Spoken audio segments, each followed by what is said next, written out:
When Shaquille O'Neal opened a drawer in his hallway on January 25, 2025, one night before the 5th anniversary of Kobe Bryant's death, he found something that should not have been possible.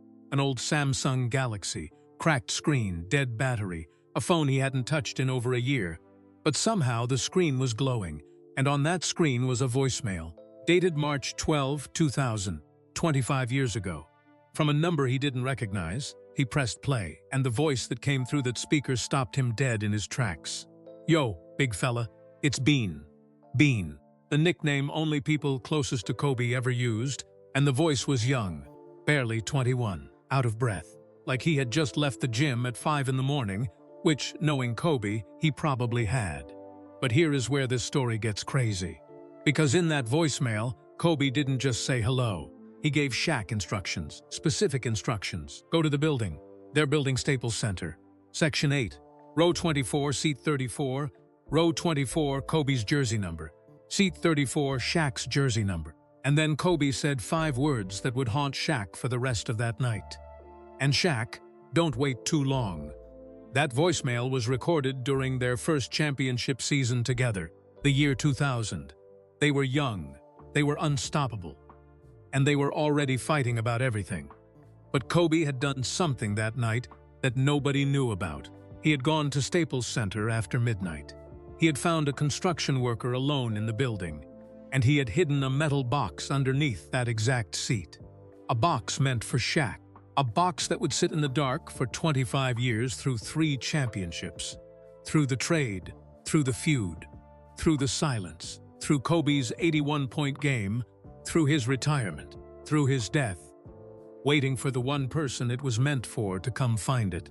And when Shaq finally flew to Los Angeles that night, when he finally knelt on the concrete floor of that arena, with a 71-year-old man who had kept Kobe's secret since the day it was buried, when he finally pulled that dusty metal box out of the concrete and dialed the combination 824, Kobe's 3 jersey numbers, and opened the lid, what he found inside didn't just make him cry, it changed him.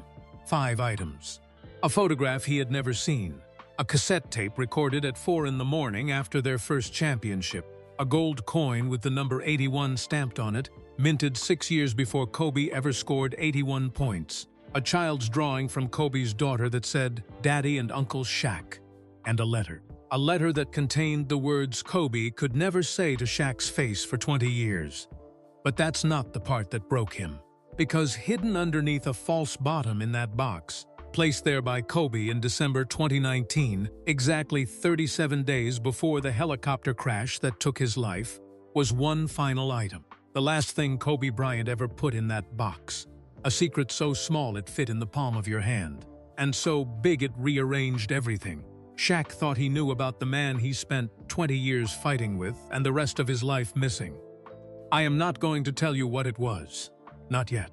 Because this story deserves to be told from the beginning. And when you hear how a voicemail from the dead led a giant to a bench overlooking the Pacific Ocean where he listened to a 21-year-old Kobe Bryant laugh at 4 in the morning, you will understand why Shaquille O'Neal posted nothing on social media on the 5th anniversary of Kobe's death. Why I sat alone in an empty arena for 1 hour, and why the last item in that box made him say 6 words he had been holding inside for 20 years. Watch this whole video, because what Kobe hid under that seat will stay with you long after this story ends. This is the story of a voicemail, a box, 2 brothers who ran out of time, until one of them built a way to get it back. It starts on a quiet night in Windermere, Florida, January 25, 2025.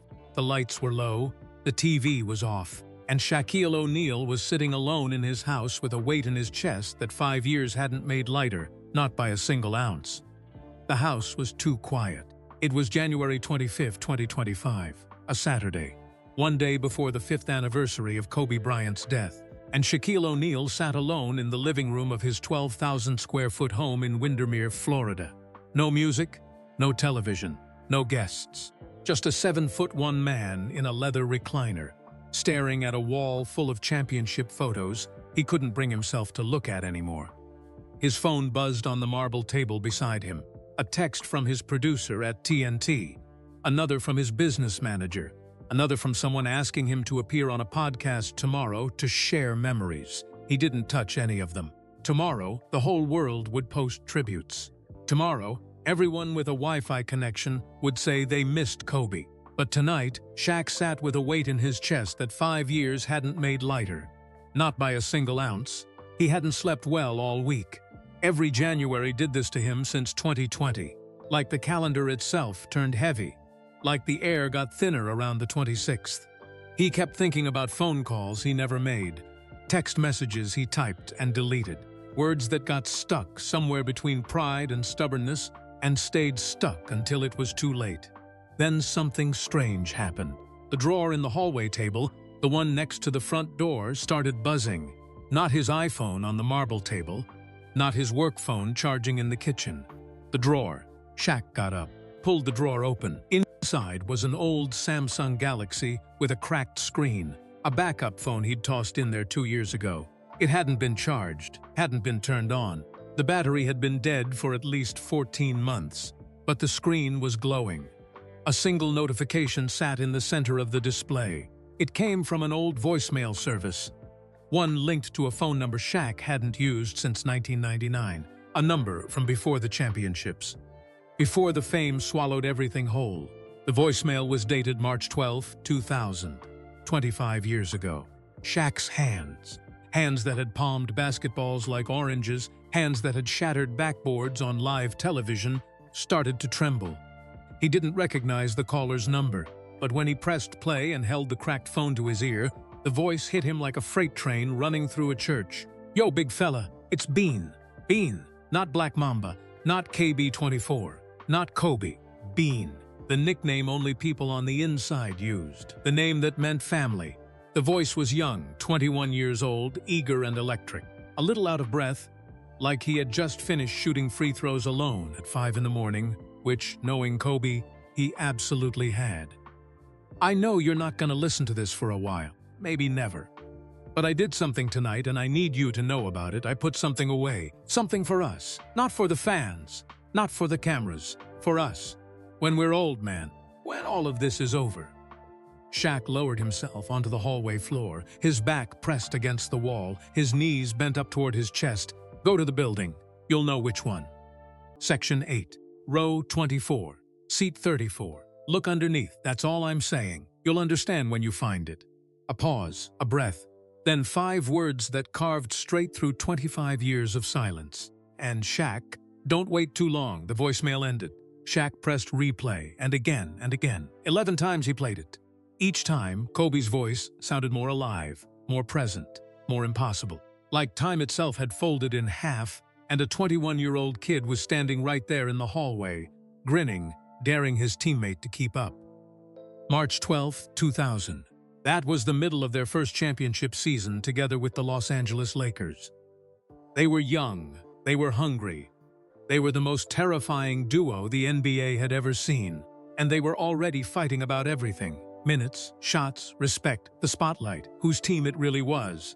But in that voicemail, there was no fight, no tension, no ego. Just a young man hiding something precious and trusting the one person he battled with every single day to come find it. Section 8, row 24, seat 34. Row 24, the number Kobe would later wear on his jersey. Seat 34, Shaq's number.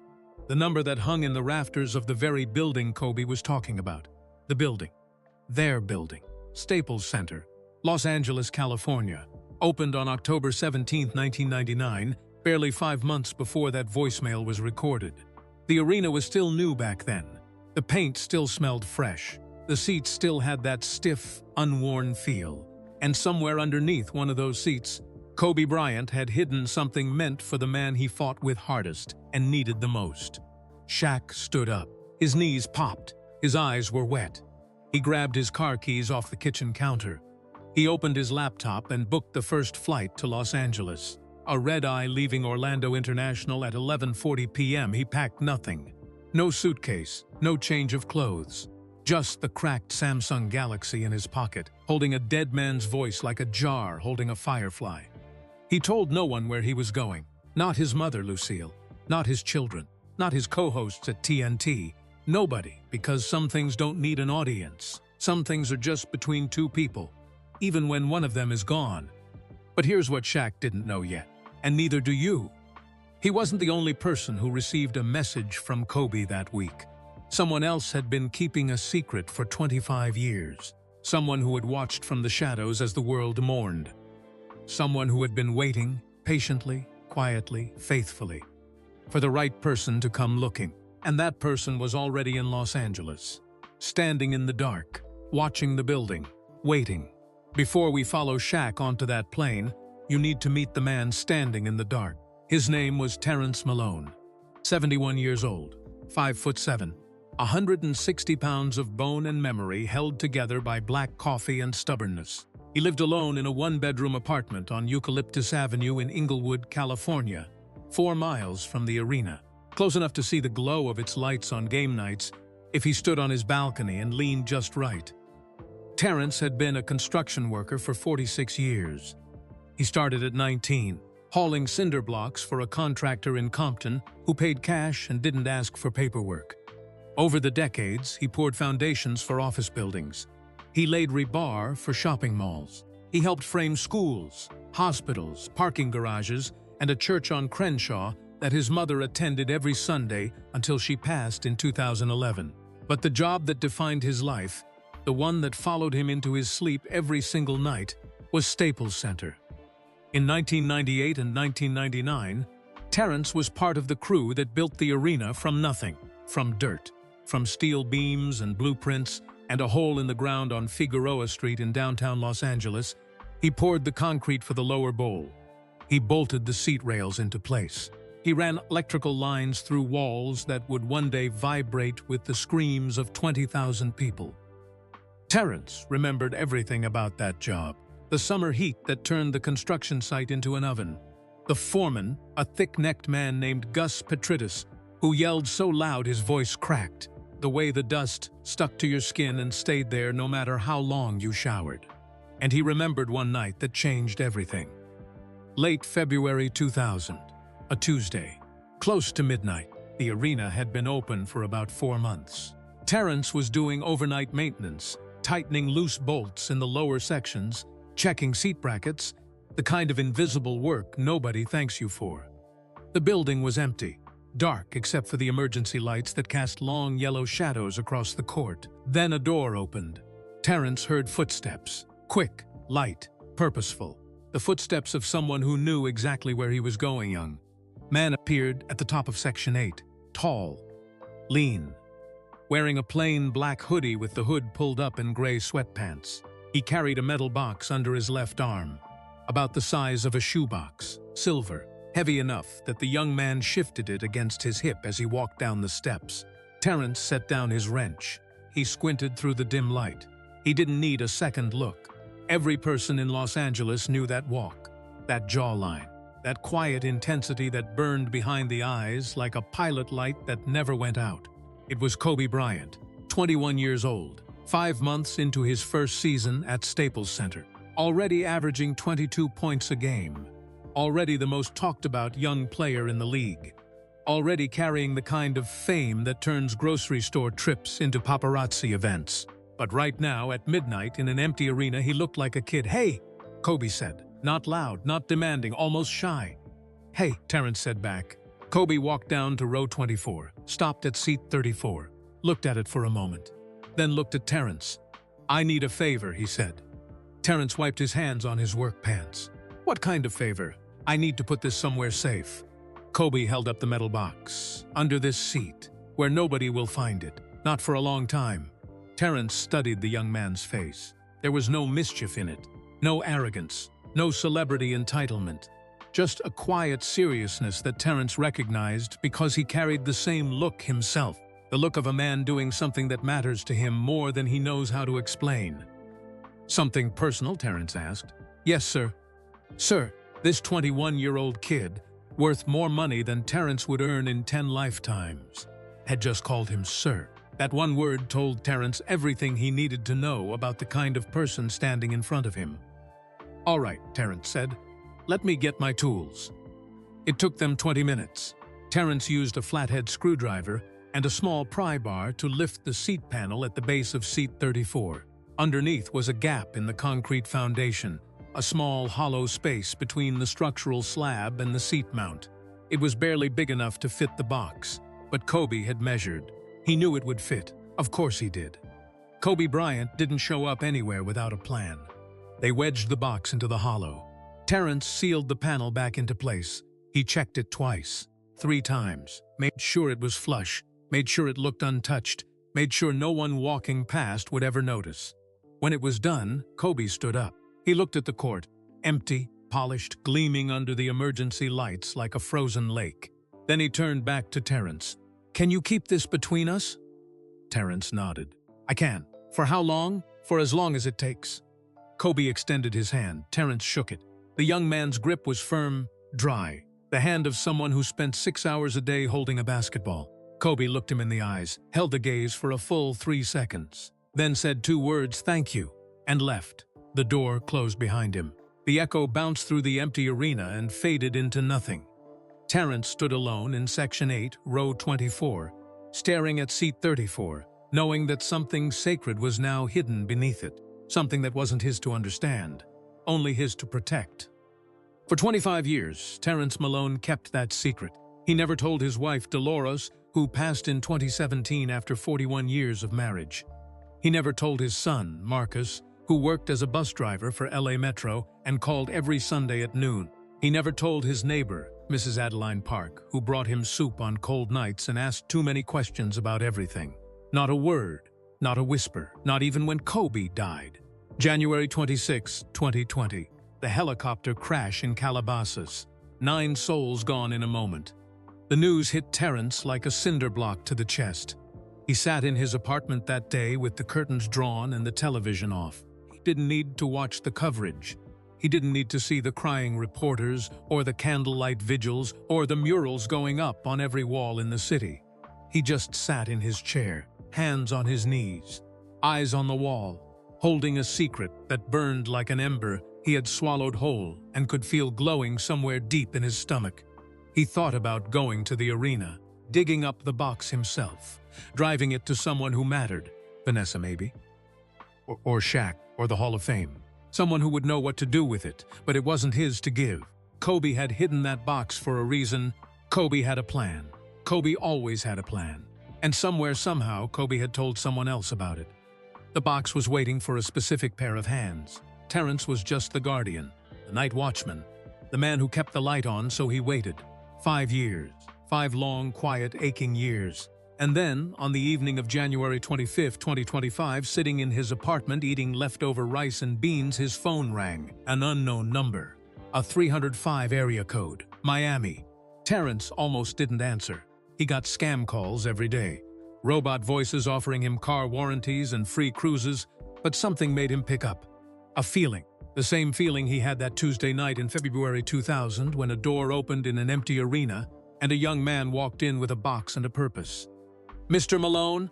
A woman's voice. Calm, measured, the kind of voice that sounds like it has been rehearsed, but not because it's fake. Because what it has to say is too important to stumble over.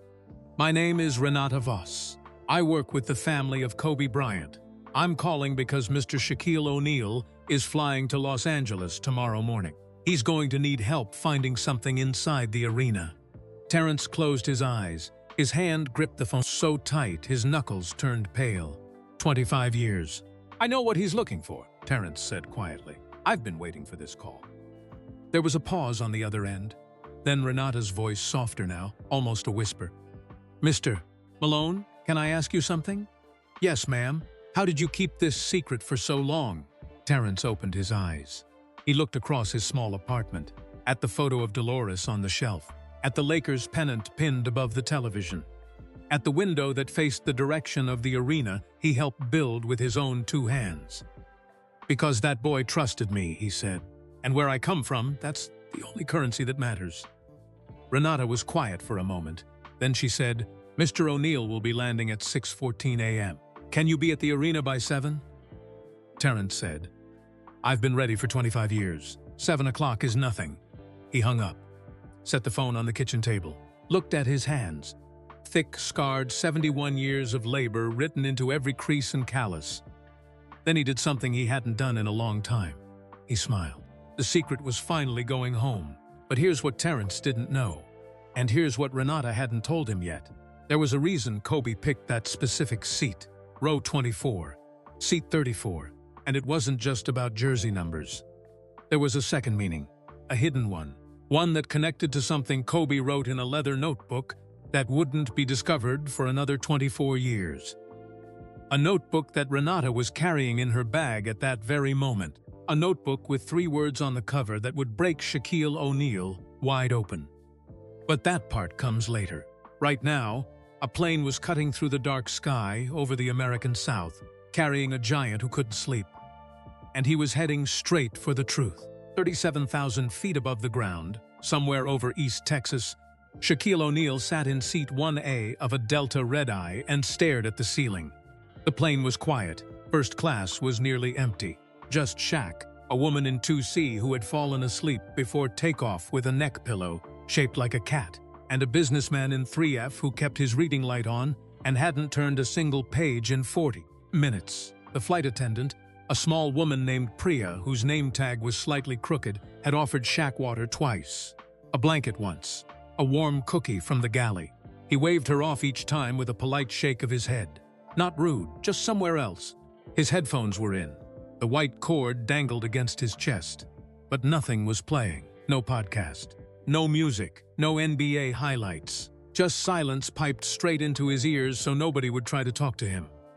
He was listening to the voicemail again.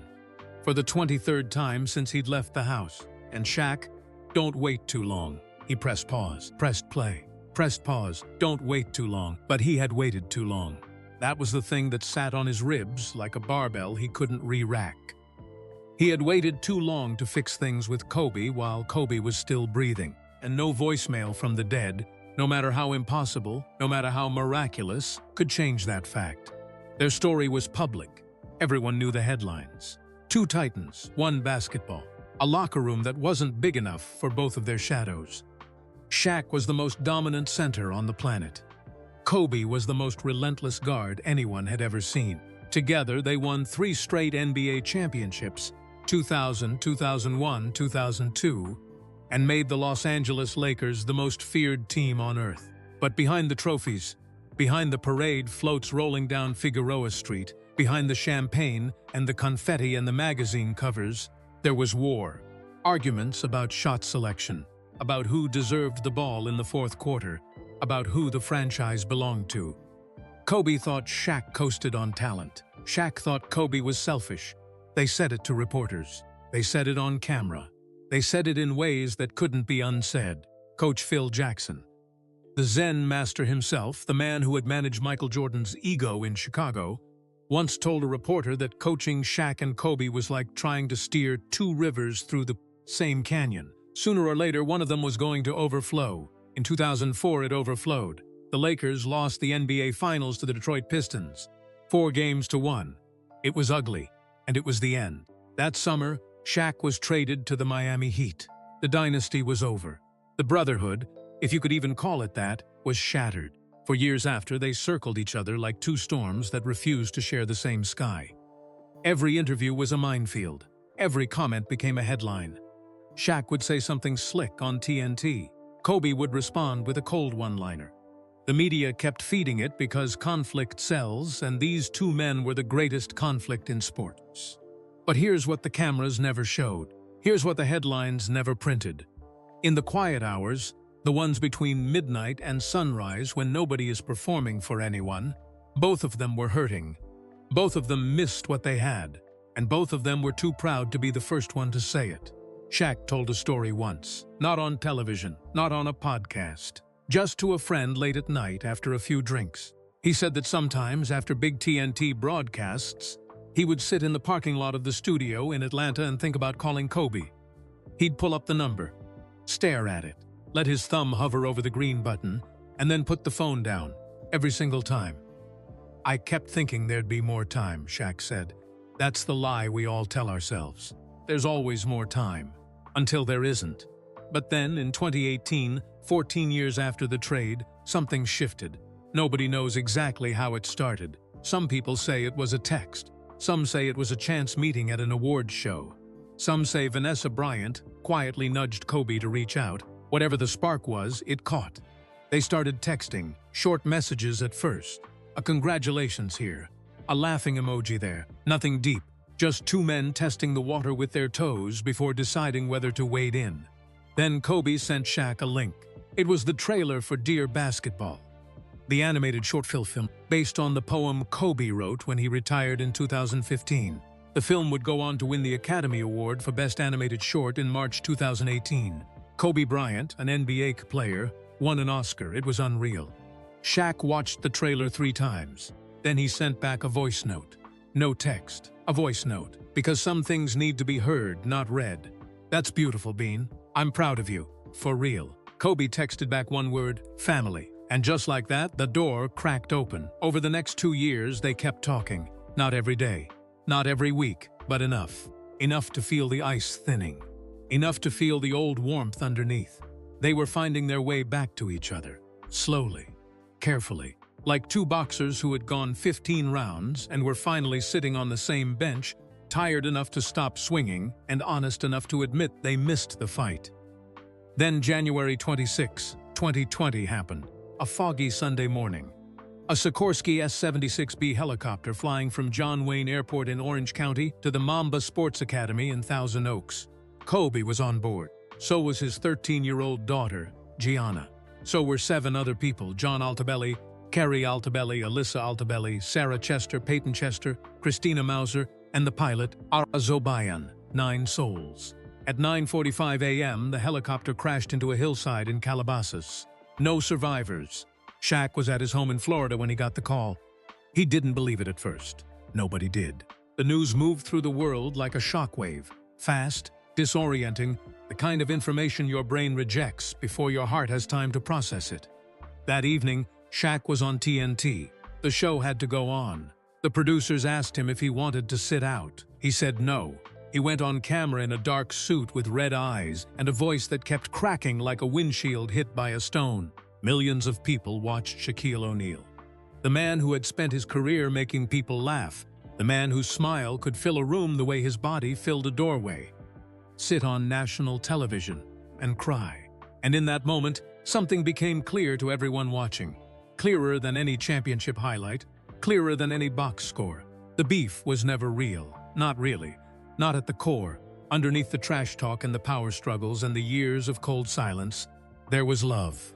Complicated love. Stubborn love. The kind of love that only exists between two people who pushed each other beyond what either one thought was possible.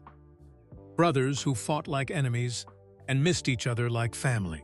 And now one of them was gone, and the other one was sitting on a red-eye to Los Angeles, 5 years later, with a dead phone in his pocket and a dead man's voice in his ears, flying through the dark toward a secret that had been waiting under a seat since before either of them knew how the story would end.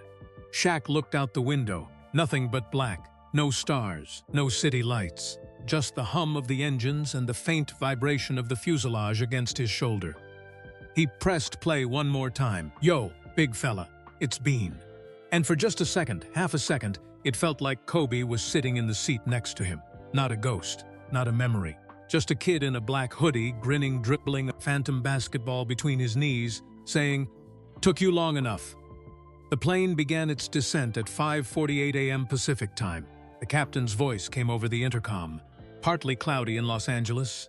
57 degrees. Light winds from the west. Shaq put the phone in his pocket, wiped his eyes with the back of his hand, straightened his jacket. Through the window, the city appeared below him. A galaxy of lights spread across a basin between the mountains and the sea. Somewhere down there, on Figueroa Street, between the skyscrapers and the freeways and the palm trees that leaned like tired old men, stood a building. Their building. And underneath one of its 20,000 seats, a metal box had been waiting in the dark for 25 years. Patient, silent, faithful, just like Terrence. The wheels touched the runway at 6:14 a.m. Shaq didn't wait for the seatbelt sign. He stood up, all 7 feet 1 inch of him unfolding like a skyscraper, deciding to take a walk and move toward the door. The flight attendant, Priya, watched him go. She had spent the whole flight pretending not to notice who he was. But now, as he ducked through the cabin door and disappeared into the jetway, she whispered to her colleague, "Something's different about him tonight. He looks like a man going to meet someone." She was right. She just didn't know the someone had been dead for 5 years.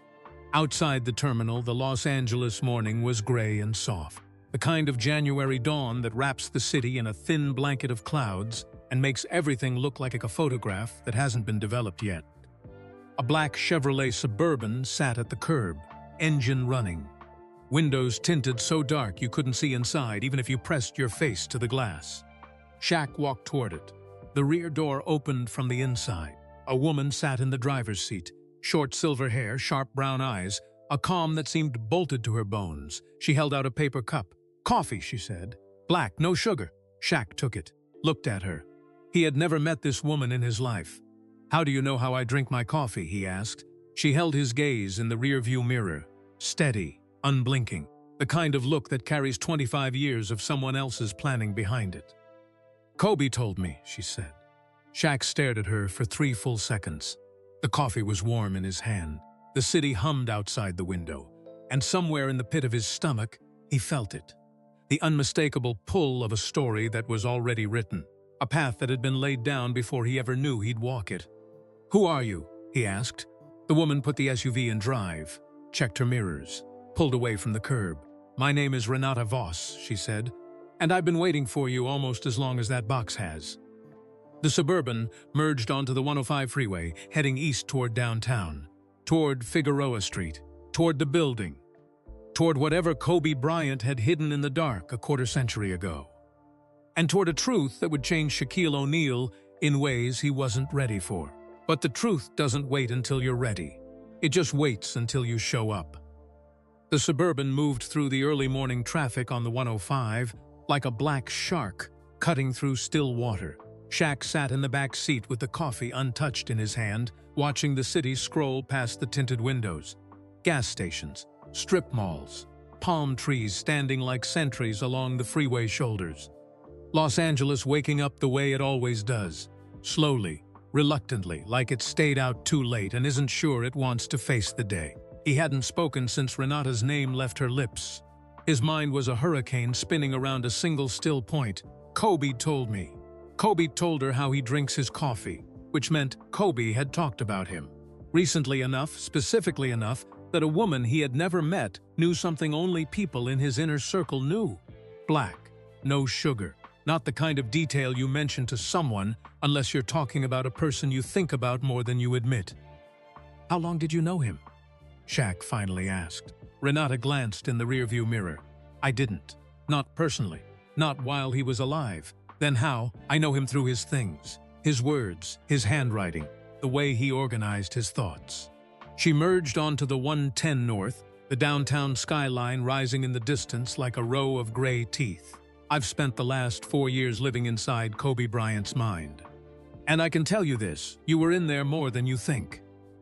Renata Voss was 44 years old, born in Albuquerque, New Mexico. Raised by a single mother named Carmen, who worked 2 jobs and read library books to her daughter every night until the words ran out and they had to return them. Renata studied library science at the University of New Mexico, then got a master's degree in archival studies at UCLA. She spent 12 years working for the Getty Research Institute in Los Angeles, preserving historical documents, rare manuscripts, and personal collections for some of the most important cultural estates in the country. In 2021, Vanessa Bryant began looking for someone to organize Kobe's personal archives. Not his public legacy, the jerseys, the trophies, the Mamba Sports Academy. Those were handled by teams of lawyers and brand managers. Vanessa needed someone for the private things, the things nobody else was supposed to see. Journals, notebooks, loose pages torn from legal pads and stuffed into shoeboxes. Letters Kobe wrote to his parents, Joe and Pamela Bryant. Letters he wrote to his daughters that he never gave them. Birthday letters, written years in advance, sealed in envelopes dated for future milestones. A letter to Natalia for her college graduation. A letter to Gianna for her 18th birthday that would never come. Letters to Bianca and Capri for days so far in the future that Kobe must have written them knowing he might not be there, even before the crash, because that's who he was, a man who planned for everything, including his own absence. Renata was hired in March 2021. She set up a small workspace in a climate-controlled room at the Bryant family's private storage facility in Irvine, California. She worked alone. No assistants, no interns. The material was too personal, too sacred. Vanessa made that clear on the first day. "These are pieces of him," Vanessa had said, standing in the doorway of the storage room, her arms crossed, her voice steady, but her eyes carrying a weight that four walls couldn't hold. "Treat them like they're alive." Renata did. For 4 years, she cataloged thousands of items. She wore white cotton gloves. She used acid-free folders and archival quality boxes. She photographed every page, every sketch, every margin note. She built a digital index so detailed that you could search for a single word, Gianna, or Fadeaway, or Oscar, and find every document where Kobe had written it. And in those 4 years, she came to know Kobe Bryant more intimately than most people who had stood in the same room with him. She knew that he wrote in black ink. Always. Never blue. Never pencil. Black ink because he once told an interviewer that he wanted his thoughts to be permanent. "You can erase pencil," Kobe had said. "You can't erase commitment." She knew that he drew in the margins. Small sketches, basketball plays mostly, but sometimes other things. A sunrise, a pair of sneakers, a stick figure of a girl with a ponytail shooting a basketball. Gianna, almost certainly.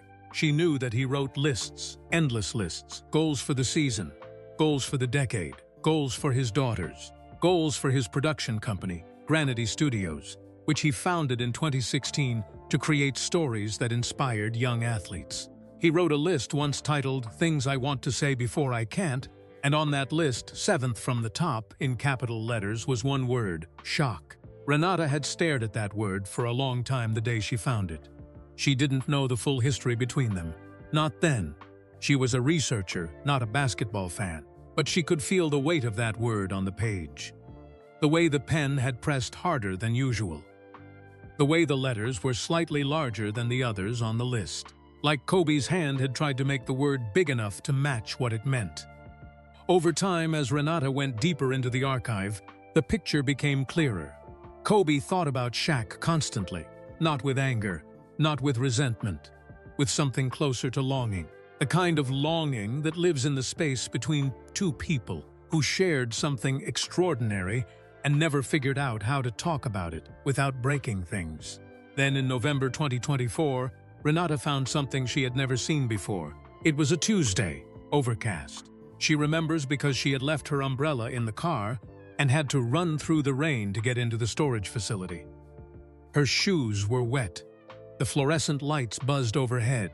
She was going through a box labeled Phone Wreckers Misc 1998-2001, one of the last uncatalogued boxes in the collection. Most of it was mundane, old phone bills, receipts from a Verizon store in Beverly Hills, a warranty card for a Nokia that probably hadn't worked since the Clinton administration. But at the bottom of the box, underneath everything else, was a small leather notebook, dark brown, worn at the edges, about the size of a passport, the kind of notebook you buy at an airport bookstore and shove in your pocket for the flight. On the cover, in Kobe's unmistakable handwriting, black ink, sharp slanted letters, the K slightly taller than it needed to be, were 2 words. "For Diesel." Renata's breath stopped. Diesel. She didn't know the nickname. Not at first. She had to search the archive index. It took her 11 seconds to find it. Kobe's nickname for Shaquille O'Neal. Used in private. Used in texts. Used in the early years when the bond was still forming and the cracks hadn't spread. She opened the notebook with gloved hands. 3 pages, that's all. 3 pages of writing in Kobe's hand, but 3 pages that carried the weight of a cathedral. The first page was a diagram, a sketch of the lower bowl at Staples Center, section numbers labeled, an arrow pointing to one specific location, section 8, row 24, seat 34. Circled 3 times in black ink. Beside the circle, a small note. Under the seat, Terrence helped. The second page was a timeline. February 28, 2 box placed. June 19, 2000. Won the chip. Wanted to tell him. Didn't. 2001. Back to back. Still didn't tell him. 2002 three-peat. Almost told him in the locker room. He was laughing so hard.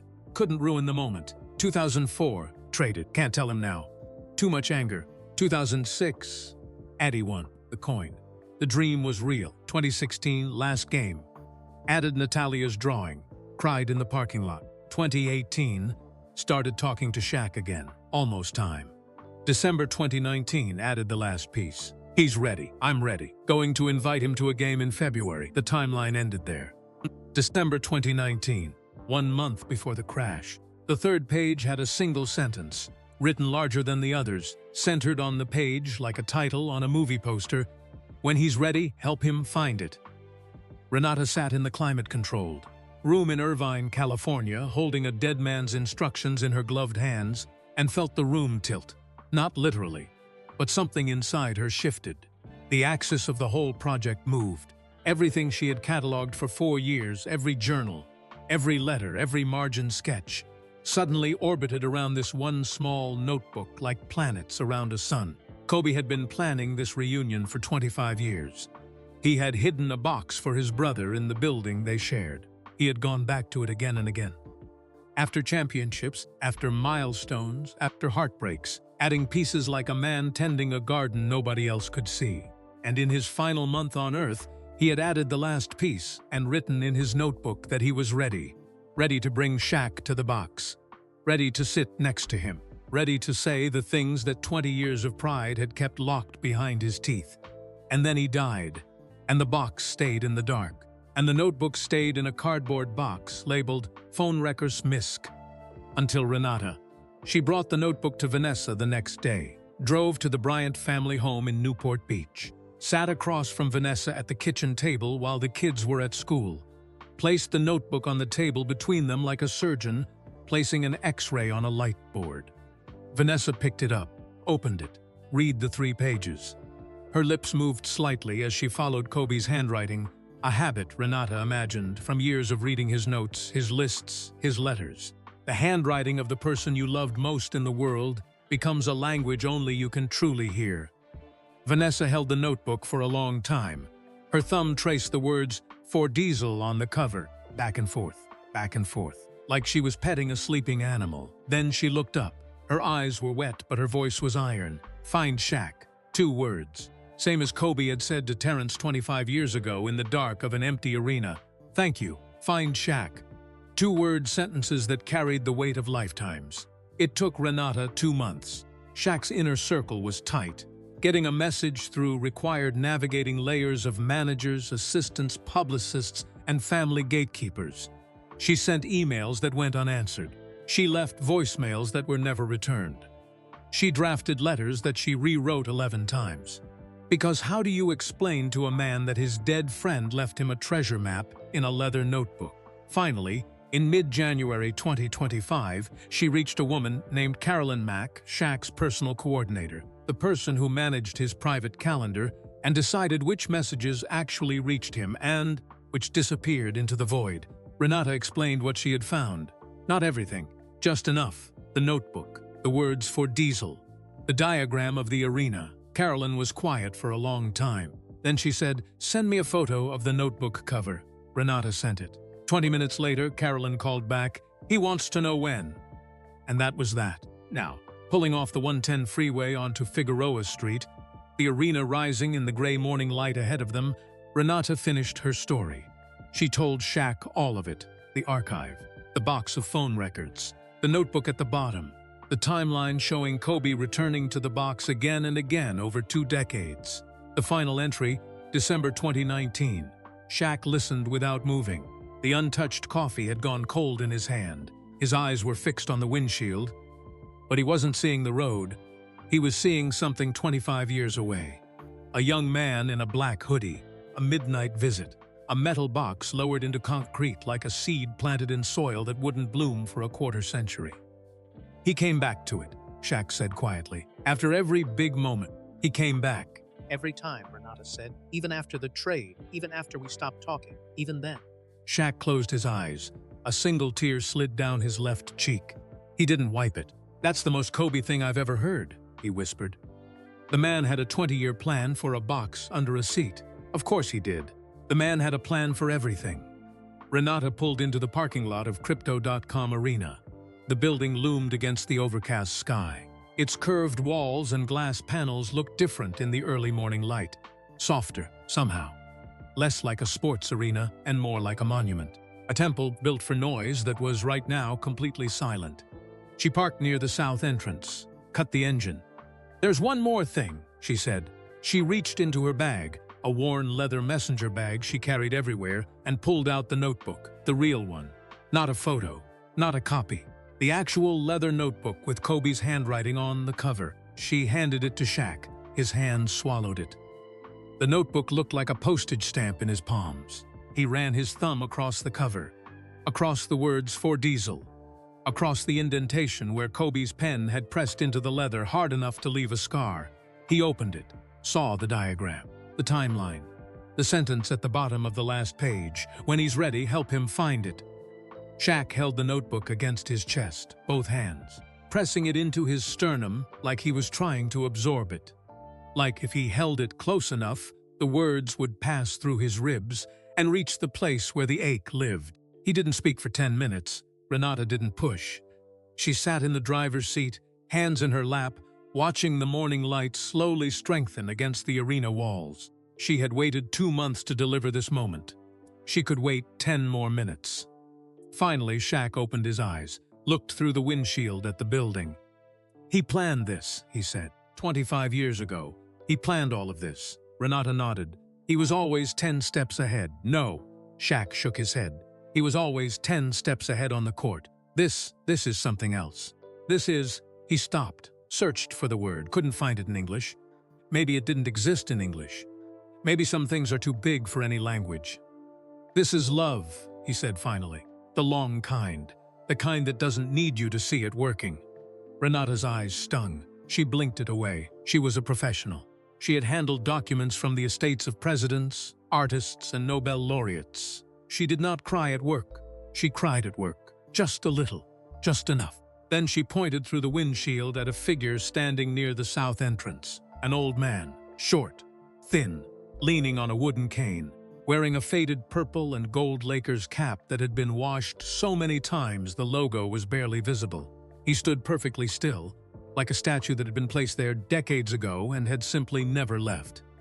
"That's Terrence Malone," Renata said. "He's the one who helped Kobe hide the box. He's been keeping the secret since February 2000. Shaq looked at the old man through the tinted glass. 25 years, he said. 25 years, Renata confirmed. Shaq opened the door, stepped out into the cool Los Angeles morning. The air smelled like concrete and eucalyptus and the faint ghost of ocean salt that drifts inland before the sun burns it away. He walked toward Terrence Malone, the giant and the old man, moving toward each other across a parking lot, carrying pieces of the same secret, about to meet for the first time over a promise made by a boy who became a legend, who became a ghost, who became, somehow, more present in death than most people manage in life. And inside the building behind them, underneath 20,000 empty seats, in a hollow space carved into the concrete foundation of Section 8, Row 24, Seat 34, a metal box sat in the dark, cold, dusty, patient, about to see daylight for the first time in a quarter century. But it wasn't ready to give up all its secrets just yet, because the biggest one, the one that would change everything, was hidden beneath a false bottom that nobody, not even Renata, knew existed. Not yet. Terrence Malone had arrived at the arena at 6:15 a.m. 45 minutes early. Because that's who he was. The kind of man who believed that if you're on time, you're already late. A lesson his father, Raymond Malone, a postal worker in Shreveport, Louisiana, for 38 years, had drilled into him before Terrence was old enough to read a clock. He had taken the number 40 bus from Inglewood. 2 transfers, 47 minutes. He could have called a taxi. Renata had offered to send a car. But Terrence Malone didn't take rides from strangers. He took the bus, same as he'd taken the bus to the construction site every morning in 1998 and 1999 when they were building this very arena from a hole in the ground. He stood near the south entrance now, leaning on his wooden cane, a piece of sanded oak his son Marcus had carved for him last Christmas, watching the sky lighten over downtown. The clouds were low and gray, the kind of clouds that looked like someone draped a bedsheet over the whole city and forgot to pull it off. He wore his Lakers cap, the one Dolores had given him for their 35th wedding anniversary. She'd bought it at a kiosk on Hollywood Boulevard, and when she handed it to him, she said, "You built the building. You deserve the hat." He had worn it almost every day since, even after she passed. Especially after she passed, then the black Suburban pulled into the lot. Terrence watched it park, watched the door open, watched a man emerge who was so large that for a half second the SUV seemed to sigh with relief, like a chair that had been holding someone too heavy for too long. Shaquille O'Neal. Terrence had seen Shaq on television 1,000 times, on the court, on TNT, in those ridiculous commercials where he danced with a chicken or sold insurance or pretended to be a genie. On a screen, Shaq was big. In person, Shaq was a natural disaster, the kind of human being that makes you rethink what the word human is supposed to mean. He walked across the parking lot with a stride that covered 6 feet of concrete per step. His eyes were red. His jaw was set.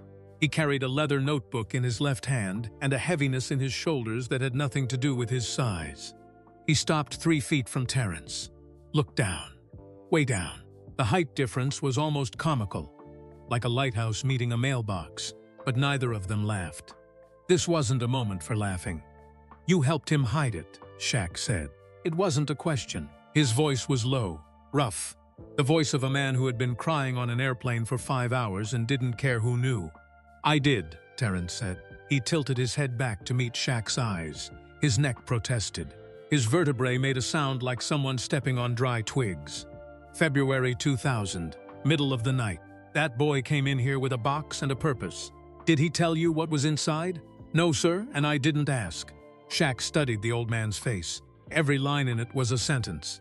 Every crease was a paragraph.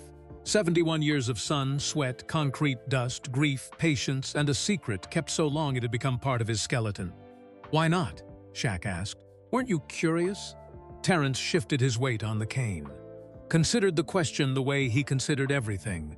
Slowly, carefully, like a man measuring a cut before making it. "Of course I was curious," he said. "I'm human. But curiosity doesn't give you the right to open someone else's door." That boy came to me with trust. And trust isn't something you unwrap just because you want to see what's inside. Shaq blinked, looked away, looked back. 25 years, he said. "You kept this for 25 years. Even after he died. Even when the whole world was falling apart. You just held it." Terrence shrugged, the kind of shrug that isn't casual, the kind that carries a mountain and pretends it's a pebble. "A promise is a promise," he said. "Doesn't have an expiration date, doesn't care how long, doesn't care if the person who asked you is still here to check. A promise is between you and the truth doesn't forget." Something shifted in Shaq's face. The tightness around his eyes softened. The wall he had been carrying between himself and the world developed a crack. Not a break, a crack, just enough for light to leak through. "My grandmother used to say something like that," Shaq said quietly. "Odessa. Her name was Odessa. She used to say, 'A man's word is the only thing he owns that can't be repossessed.'" Terrence smiled. The first real smile he had allowed himself all morning. A small one. The kind that starts at the corners of the mouth and barely makes it to the cheeks, but lights up the eyes like someone turned on a lamp in a dark room. "Odessa sounds like she was good people," he said. "The best," Shaq said. "She died in 1996. Die wife, 2017. 41 years." They stood there for a moment. Two men who had lost women they loved. Two men who understood that some absences don't shrink with time. They just become rooms you learn to live around.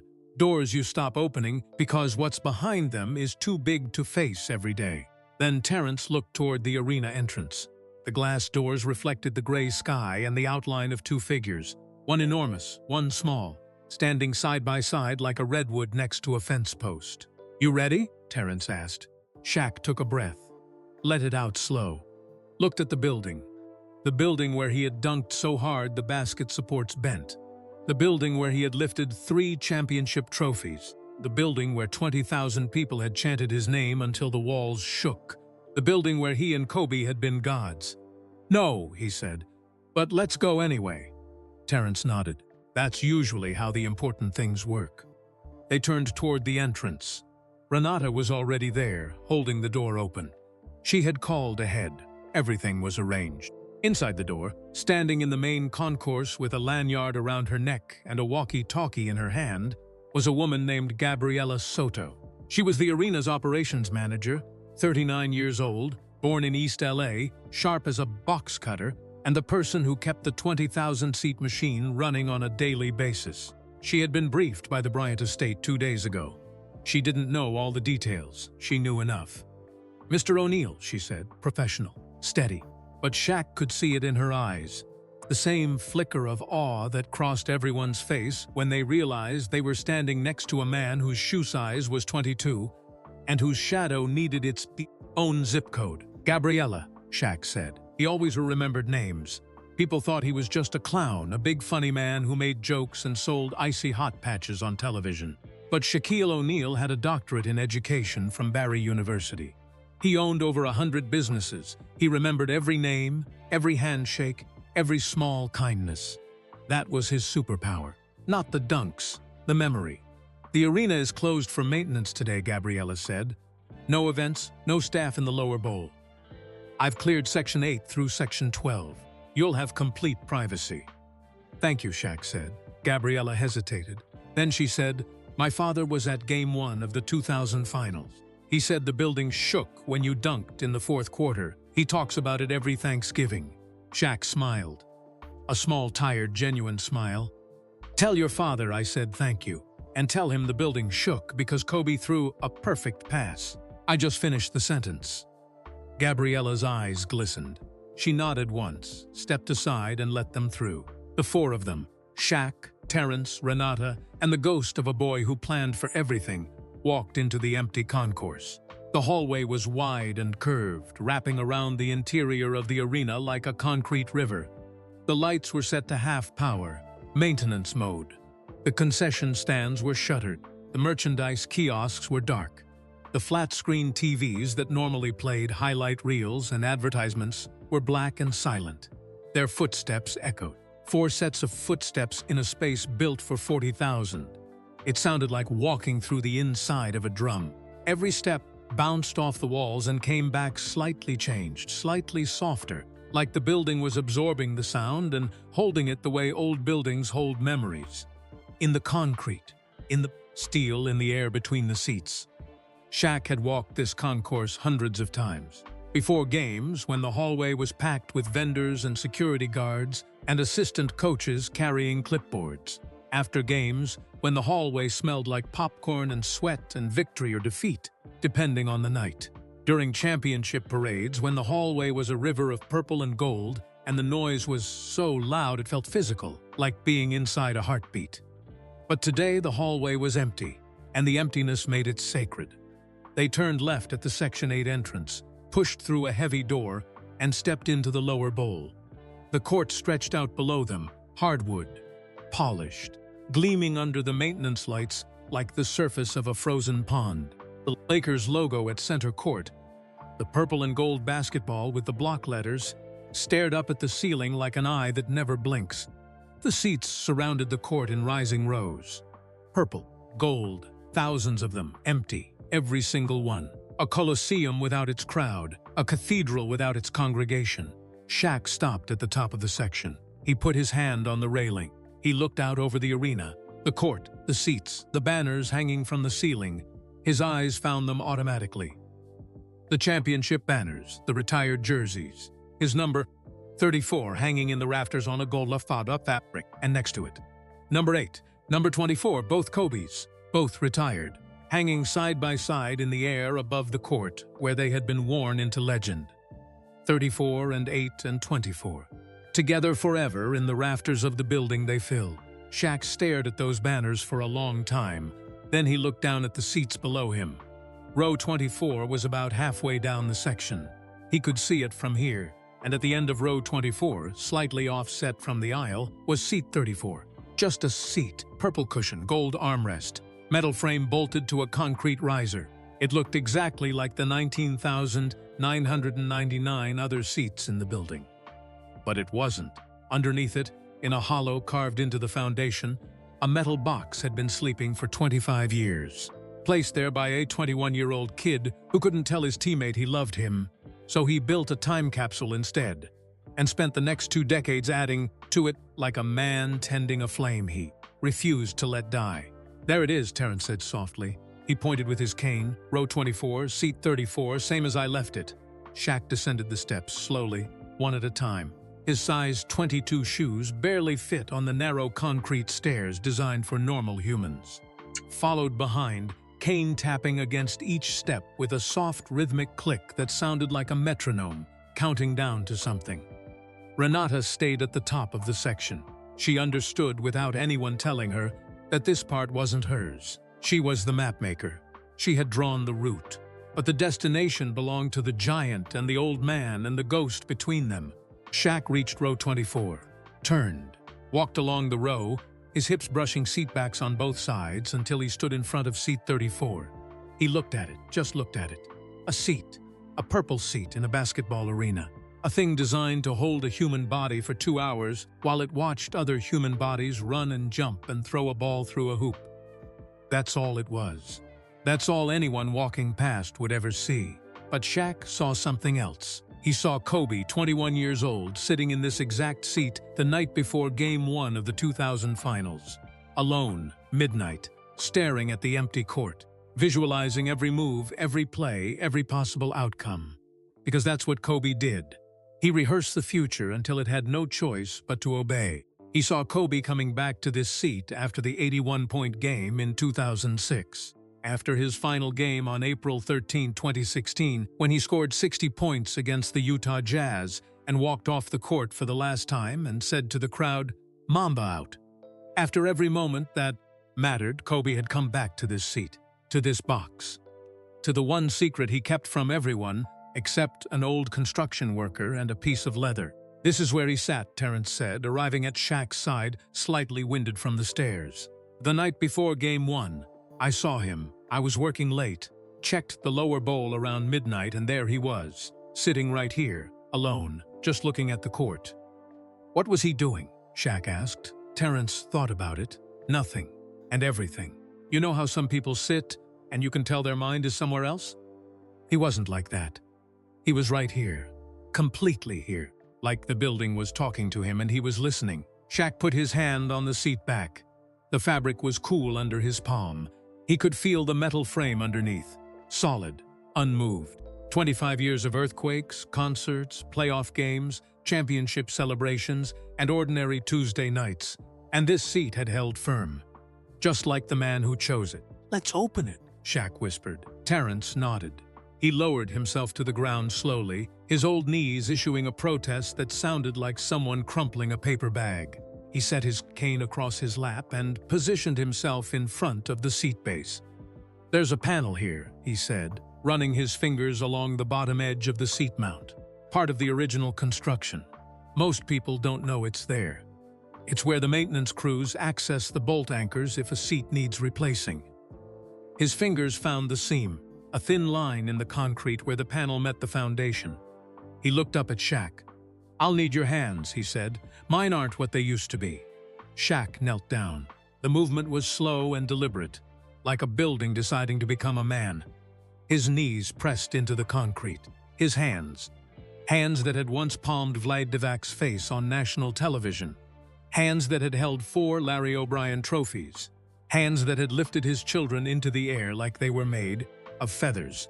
Those hands now wrapped around the edges of a small concrete panel at the base of seat 34. "Pull up and toward you," Terrence instructed. "Gentle. The concrete is old. Don't crack it." Shaq pulled, gently. The panel resisted for a moment. 25 years of settled dust and temperature changes had sealed it tighter than any lock. Then it gave. A soft grinding sound, a puff of ancient air, the smell of cold concrete and trapped time. The panel came free. Shaq set it aside. Underneath, in a hollow space between the structural slab and the seat mount, a gap no bigger than a bread box, sat a metal box. Silver, dusty, cold to the touch, about the size of a shoebox. The corners were slightly rounded. The surface was covered in a thin film of concrete dust that made it look ghostly, like something recovered from a shipwreck. It had been sitting in this spot since February 28, 2000. Through 3 championships, through the trade, through the feud, through Kobe's 81-point game, through his retirement, through his Oscar, through his death, through 5 years of grief and silence and a world that kept spinning without him. Through all of it, this box waited. Shaq reached in with both hands, his fingers wrapped around it. The metal was cold against his skin. The kind of cold that seeps into your bones and makes you shiver not from temperature but from time. From the realization that you are touching something that was last touched by a hand that no longer exists. He lifted it out. It was heavier than he expected. Not physically heavy, but heavy in the way that things become heavy when they carry meaning. A wedding ring is light, but try carrying one that belongs to someone who's gone. He held the box in his lap, both hands on top of it, like a man holding a Bible, like a man holding a baby, like a man holding the last thing on earth that connects him to someone he'll never see again.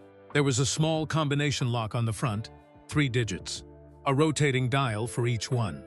Shaq looked at Renata, still standing at the top of the section. She opened the leather notebook to the last page and held it up. Even from 40 feet away, Shaq could see it. 3 numbers written in Kobe's hand. 824-8. The jersey number Kobe wore for the first 10 years of his career. The number he was wearing when they won 3 championships together. The number he was wearing the night he hid this box. 2. The jersey number Gianna wore. The number of the daughter who followed her father's footsteps onto the court with the same fire and the same focus and the same refusal to be anything less than extraordinary. 4. The second digit of 24. The jersey number Kobe switched to in 2006. The number he wore for the second half of his career. The number that became the Mamba. The number that hung in the rafters directly above them right now. 824. Not just numbers, a life, a family, a legacy compressed into 3 digits on a lock that had been waiting for the right hands to turn it. Shaq dialed the combination. His thick fingers moved carefully, precisely, the way they moved when he held his children for the first time. The way they moved when something mattered too much to rush. 8 click, 2 click, 4 click, the lock released. A small metallic sound that echoed through the empty arena like a bell rung in a library. Shaq held the box. The lock hung open. He could lift the lid now. He could see what Kobe had hidden for him. What Kobe had tended and added to and protected for 25 years. But he stopped. His hands didn't move. His eyes were closed. His breathing was slow and deep. The way you breathe when you're standing at the edge of something, and you know that once you step forward, there's no stepping back. Because right now, the box was still a mystery. Right now, Kobe's secret was still alive, still unfinished, still a conversation that hadn't ended. And opening it meant finishing the conversation. It meant hearing Kobe's last words. It meant reaching the end of a sentence that had taken a quarter century to speak. And Shaq wasn't sure he was ready for the sentence to end. "Not here," he said suddenly. His eyes opened. He stood up, the box cradled against his chest like a newborn. "I can't open it here." Terrence looked up from the ground. "Where then?" Shaq looked around the arena, at the banners, at the court, at the 20,000 empty seats that had witnessed miracles and heartbreaks in equal measure. "Somewhere Kobe used to go," he said. "Somewhere quiet, somewhere the ocean can hear." Terrence didn't ask what that meant. Some sentences aren't meant to be understood. They're meant to be followed. Renata was already walking toward the exit, phone in her hand, pulling up a map. She knew exactly where he meant, and in 12 minutes they would be there. But first, one more thing happened in that arena that nobody expected. As Shaq turned to leave row 24, his foot knocked against something wedged between seat 34 and seat 35. Something that wasn't part of the construction. Something that had been placed there deliberately, recently. Within the last few days, a single white envelope. Sealed. No name on the front. Shaq picked it up, looked at Terrence. Terrence shook his head. It wasn't there before, looked at Renata. Renata's face went pale. "That's not from the notebook," she said. "I don't know where that came from. Someone else had been here. Someone else knew about the box. Someone had been in this arena, in this section, at this seat, and had left a message. But who?" Shaq slipped the envelope into his jacket pocket next to the cracked Samsung Galaxy that held a dead man's voicemail. Two mysteries now, the box and the envelope. One from 25 years ago, one from yesterday. He carried both of them out of the arena and into the gray Los Angeles morning. The Suburban was waiting, the ocean was waiting, and the truth, all of it, every last piece, was almost ready to show itself. Almost. They drove west on the 10 freeway, toward the ocean, toward the edge of the continent where the land runs out of ideas and hands everything over to the water. Nobody spoke. The Suburban moved through traffic like a hearse, steady, unhurried, carrying something too important to rush. Shaq sat in the back seat with the metal box on his lap and both hands pressed flat against the lid like he was keeping it warm, or keeping it closed, or both. Terrence sat beside him, cane between his knees, Lakers cap low over his eyes, staring out the window at a city he had helped build one foundation at a time. Renata drove. She didn't turn on the radio. She didn't check her phone. She just drove, west on the 10, past Crenshaw, past La Brea, past the point where the freeway lifts up and you can see the ocean for the first time. A thin blue line drawn between the buildings like a secret the city is trying to keep. They exited at 4th Street in Santa Monica, turned right on Ocean Avenue, parked along the curb near Palisades Park, that long, narrow strip of green that runs along the bluffs above Pacific Coast Highway, with the Santa Monica Pier to the south and the mountains of Malibu to the north and the whole Pacific Ocean spread out below, like God spilled a bucket of blue and decided to leave it. It was 8:27 a.m. The park was nearly empty. A jogger in neon yellow shoes padded along the path. An older woman sat on a bench reading a paperback with the cover missing. A man with a gray beard played acoustic guitar near the rose garden. Something soft and Spanish that floated through the eucalyptus trees like smoke. Shaq carried the box to a bench near the edge of the bluff. The bench was wooden, green paint peeling at the edges. A small brass plaque on the backrest read, "In memory of Arthur and Vivian Cho, who loved this view and each other," in that order. Someone had placed a single-dried rose on the armrest. It had been there long enough to lose its color, but not long enough to lose its shape. Shaq sat down. The bench groaned. Not from complaint, from acknowledgement, like it understood that what was about to happen here required its full attention. Terrence sat beside him. The old man moved slowly, lowering himself with the care of someone who has learned that the ground is farther away than it used to be. He placed his cane across both their laps, his end and Shaq's end, like a bridge between two countries. Renata stood a few steps back, near a eucalyptus tree whose trunk had twisted over the decades into a shape that looked like a woman turning to look over her shoulder. She leaned against it, arms crossed, not intruding, not retreating, just present, a witness. Below them, the Pacific Ocean moved in long, slow, silver waves. The morning light hadn't fully broken through the clouds yet, so the water looked like mercury, heavy and bright and alive with a rhythm that predated everything. The mountains, the city, the arena, the game, the feud, the love, the loss. All of it was a blink compared to the patience of that water. "Why here?" Terrence asked. Shaq looked at the ocean. His eyes were red, his jaw was tight. But his voice, when it came, was soft, almost tender. The voice of a man talking to someone who isn't there but might be listening anyway. "Kobe used to come here," he said. "After practice sometimes. After games. He told me once, just once, in the locker room, when it was late and everyone else had gone home, and we were both too tired to pretend we didn't like each other." He paused. The guitar player switched to a new song, something slower.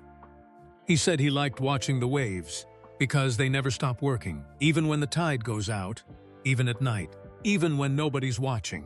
They just keep going, keep pushing, keep showing up. Shaq looked at Terrence. That's who Kobe was. He was the ocean pretending to be a person. Terrence nodded, not because he had known Kobe, but because he had known men like Kobe. Men whose engines never turned off. Men who measured their worth in effort and couldn't rest because resting felt like dying. Terrence had worked beside men like that on construction sites his whole life. They were the first ones there and the last ones to leave, and they never once complained because the work itself was the reward.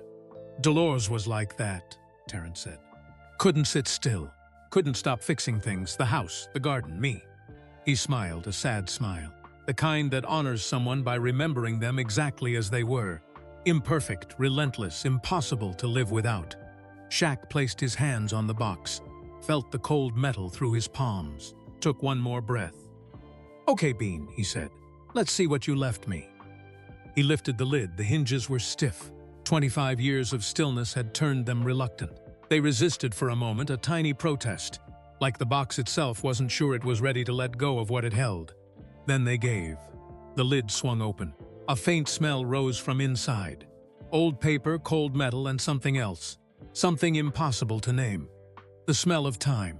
The smell of a room that hasn't been opened in a quarter century. The smell of a secret finally breathing. Shaq looked inside. 5 items, not 20, not 100, 5. Because Kobe Bryant, the man who studied every opponent, who watched film until his eyes burned, who practiced the same shot 10,000 times until his muscles couldn't forget it, understood that the most powerful messages are the simplest ones. 5 items. Each one chosen, each one deliberate, each one a word in a sentence that took 25 years to complete. The first item was a photograph. Shaq lifted it out carefully. His fingers, thick as bratwursts, scarred from 1,000 games, pinched the edges with a gentleness that would have surprised anyone who only knew him from television. The photo showed 2 men on a basketball court, purple and gold jerseys, mid-game.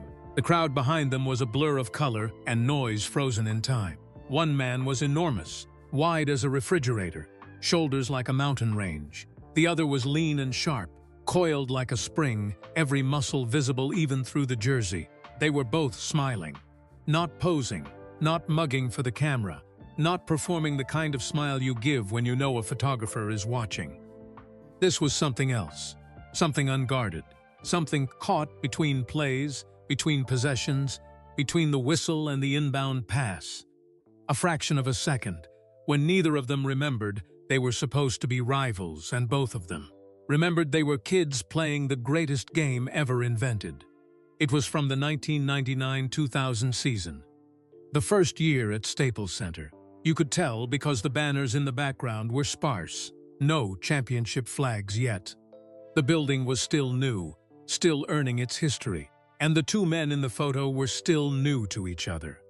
Still figuring out whether they were partners or opponents, or something the English language hadn't invented a word for yet. Shaq had never seen this photo. Not once. Not in any highlight package. Not in any documentary.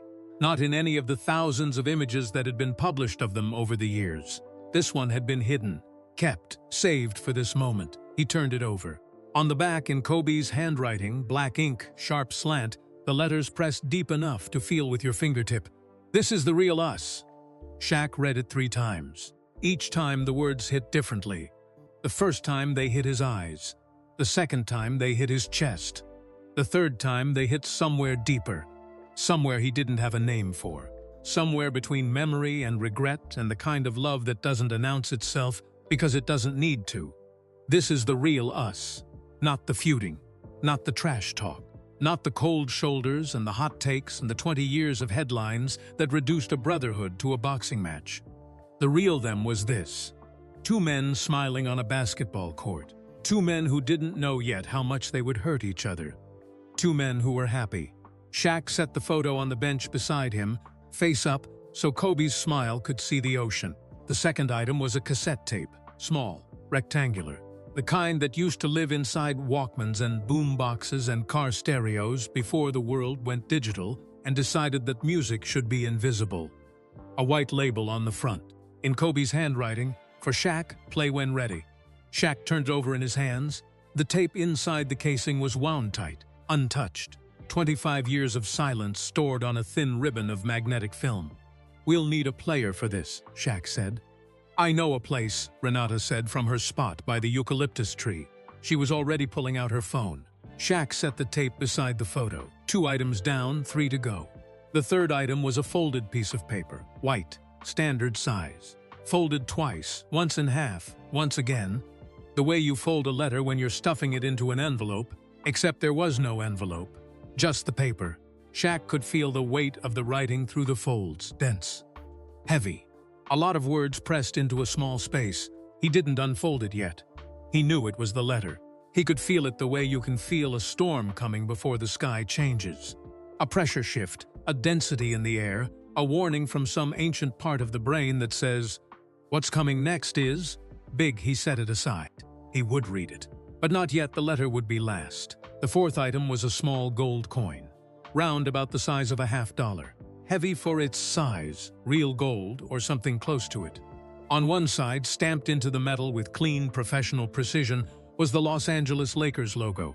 The purple and gold basketball, the block letters, familiar as a heartbeat. On the other side, a number. Shaq stared at it. In March 2000, when this box was sealed, the number 81 meant nothing. It was just a number. 2 digits. 81. A highway exit. A jersey number nobody wore.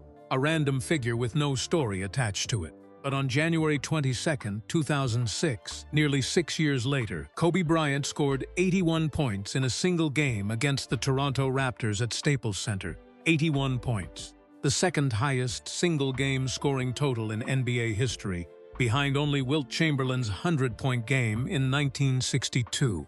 It was one of the greatest individual performances in the history of professional sports. A feat so extraordinary that people who watched it live still talk about it the way people talk about eclipses, with a mixture of awe and disbelief and the nagging suspicion that what they witnessed wasn't entirely of this world. 81 points. And here was a coin, made before it happened, with that number on it, sitting in a box that had been sealed 6 years before the game was played. Shaq turned the coin over and over and over, like a man turning a puzzle piece, trying to find the angle that makes it fit. "That's impossible," he said. Terrence leaned over to look, saw the number, didn't understand its significance. Terrence followed the Lakers, but he wasn't the kind of fan who memorized statistics. He was the kind who clapped when something good happened and shook his head when something didn't. "What's 81? Terrence asked. Shaq told him, briefly, directly, the way Kobe would have wanted, no drama, just facts. In 2006, Kobe scored 81 points in a single game. It's the second most ever. And this coin was in a box sealed in 2000, 6 years before it happened. Terrence looked at the coin, then at the ocean, then back at the coin. "Maybe he didn't predict it," Terrence said slowly. "Maybe he decided it.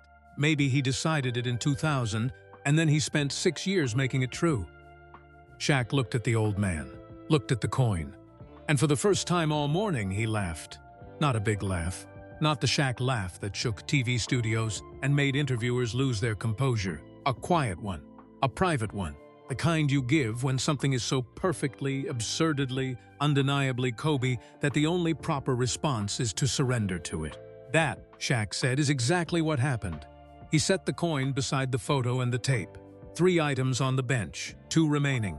The 5th item was at the bottom of the box. A piece of paper, but not like the letter. This one was smaller, colorful, uneven at the edges, crayon marks, wobbly lines, the unmistakable work of a child's hand. Shaq lifted it out. It was a drawing. Stick figures on white paper, 3 of them, 2 tall ones and 1 small one.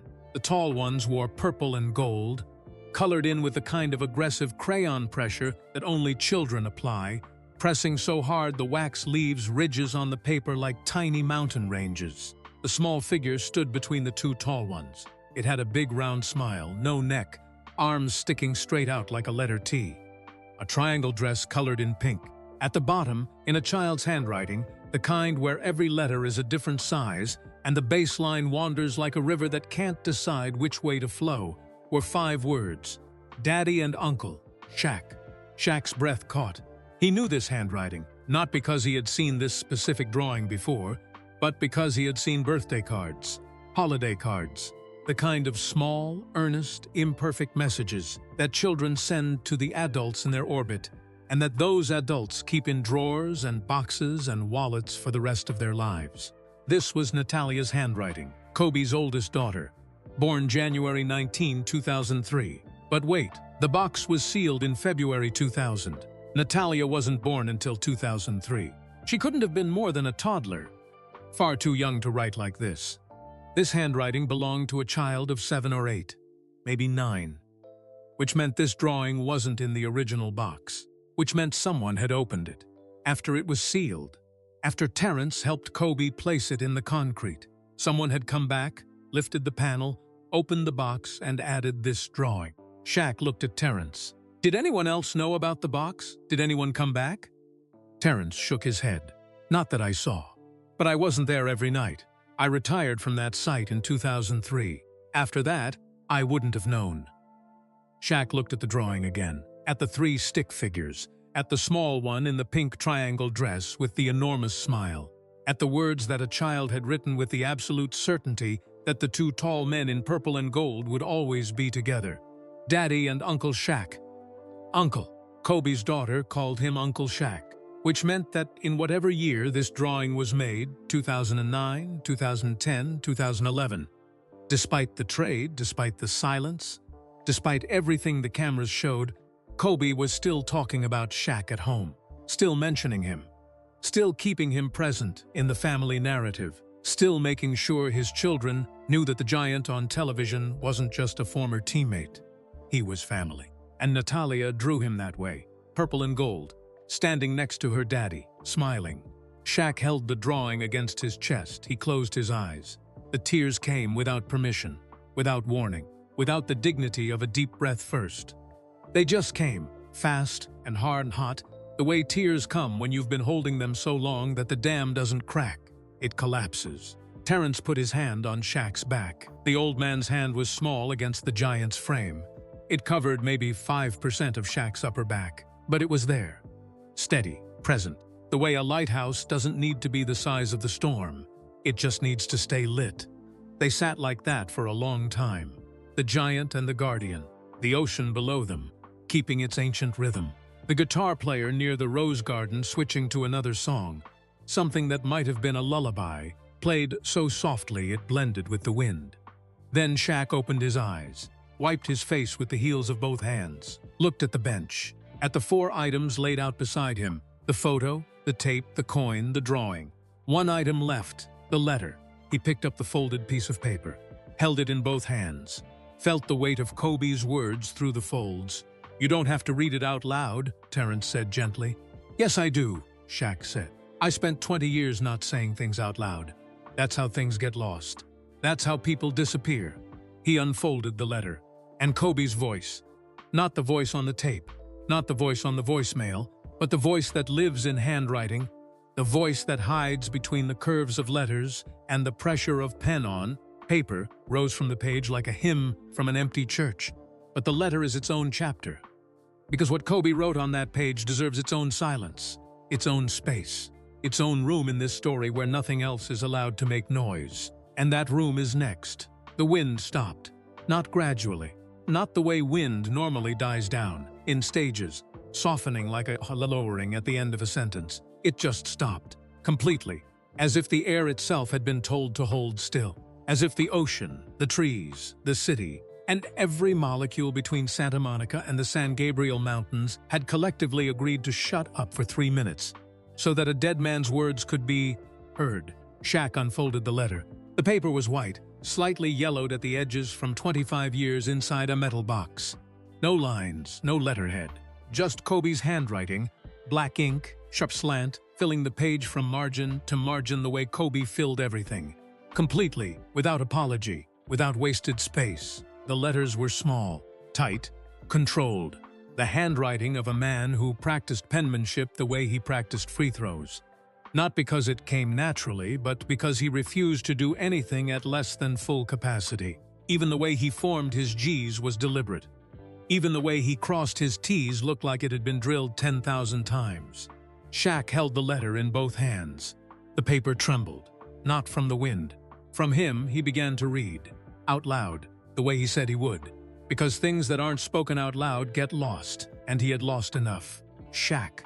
His voice cracked on the first word. Just the name, just the 4 letters. And already his throat was tightening, like someone was turning a wrench on his vocal cords. He swallowed, steadied himself, continued. If you're reading this, then one of 2 things happened. Either we got old and I finally told you about this box in person, and we're laughing about it over bad coffee somewhere. Shaq paused, smiled, a broken smile. The kind that can't decide whether it belongs to joy or grief, so it shows up as both and apologizes for neither. Or something happened to me, and someone made sure you found it anyway." The smile disappeared. Terrence lowered his head. Renata, standing by the eucalyptus tree, pressed her hand against the bark and held on. "I'm writing this on March 11, 2000. We just beat Portland by 12. March 11, 2000. Los Angeles Lakers versus Portland Trailblazers. Regular season, Staples Center. Shaq remembered the game the way you remember a Tuesday from a year that changed your life. Not the details, but the feeling. The feeling of being 27 years old and unstoppable.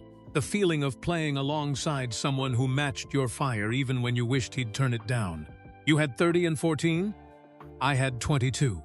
Shaq closed his eyes. He didn't remember the exact stat line, but the numbers sounded right. They always sounded right when Kobe cited them.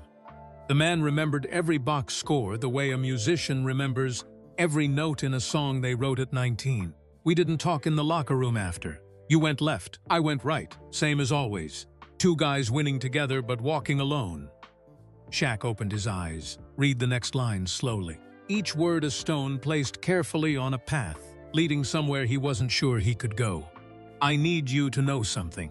I need you to know that every time we fought, every time I said something cold, every time I acted like I didn't need you, I was lying. The bench creaked. Or maybe that was Shaq's chest. It was hard to tell. The sounds were similar. Wood under pressure. A frame holding more than it was built to hold. I needed you more than I ever admitted. You were the first person who made me feel like I could win it all. Before you, I was just a kid with a jumper and a chip on my shoulder. A kid from Lower Merion who moved to LA at 17 and pretended he wasn't scared. Lower Merion, the high school in Ardmore, Pennsylvania, where Kobe played before the NBA, where he led his team to a state championship in 1996, where he made the decision, at 17 years old, against the advice of nearly every adult in his life, to skip college and enter the NBA draft. He was selected 13th overall by the Charlotte Hornets and immediately traded to the Los Angeles Lakers. 17 years old, in a locker room full of grown men, in a city that eats people for breakfast and doesn't bother with lunch. And the first person who made him believe he could survive it, according to this letter, according to Kobe's own hand, was the enormous man sitting on a bench in Santa Monica holding the paper 25 years later. But I was young and I was scared. Scared that if I showed you respect, you'd think I was soft. Scared that if I admitted I needed a teammate, people would say I couldn't do it alone.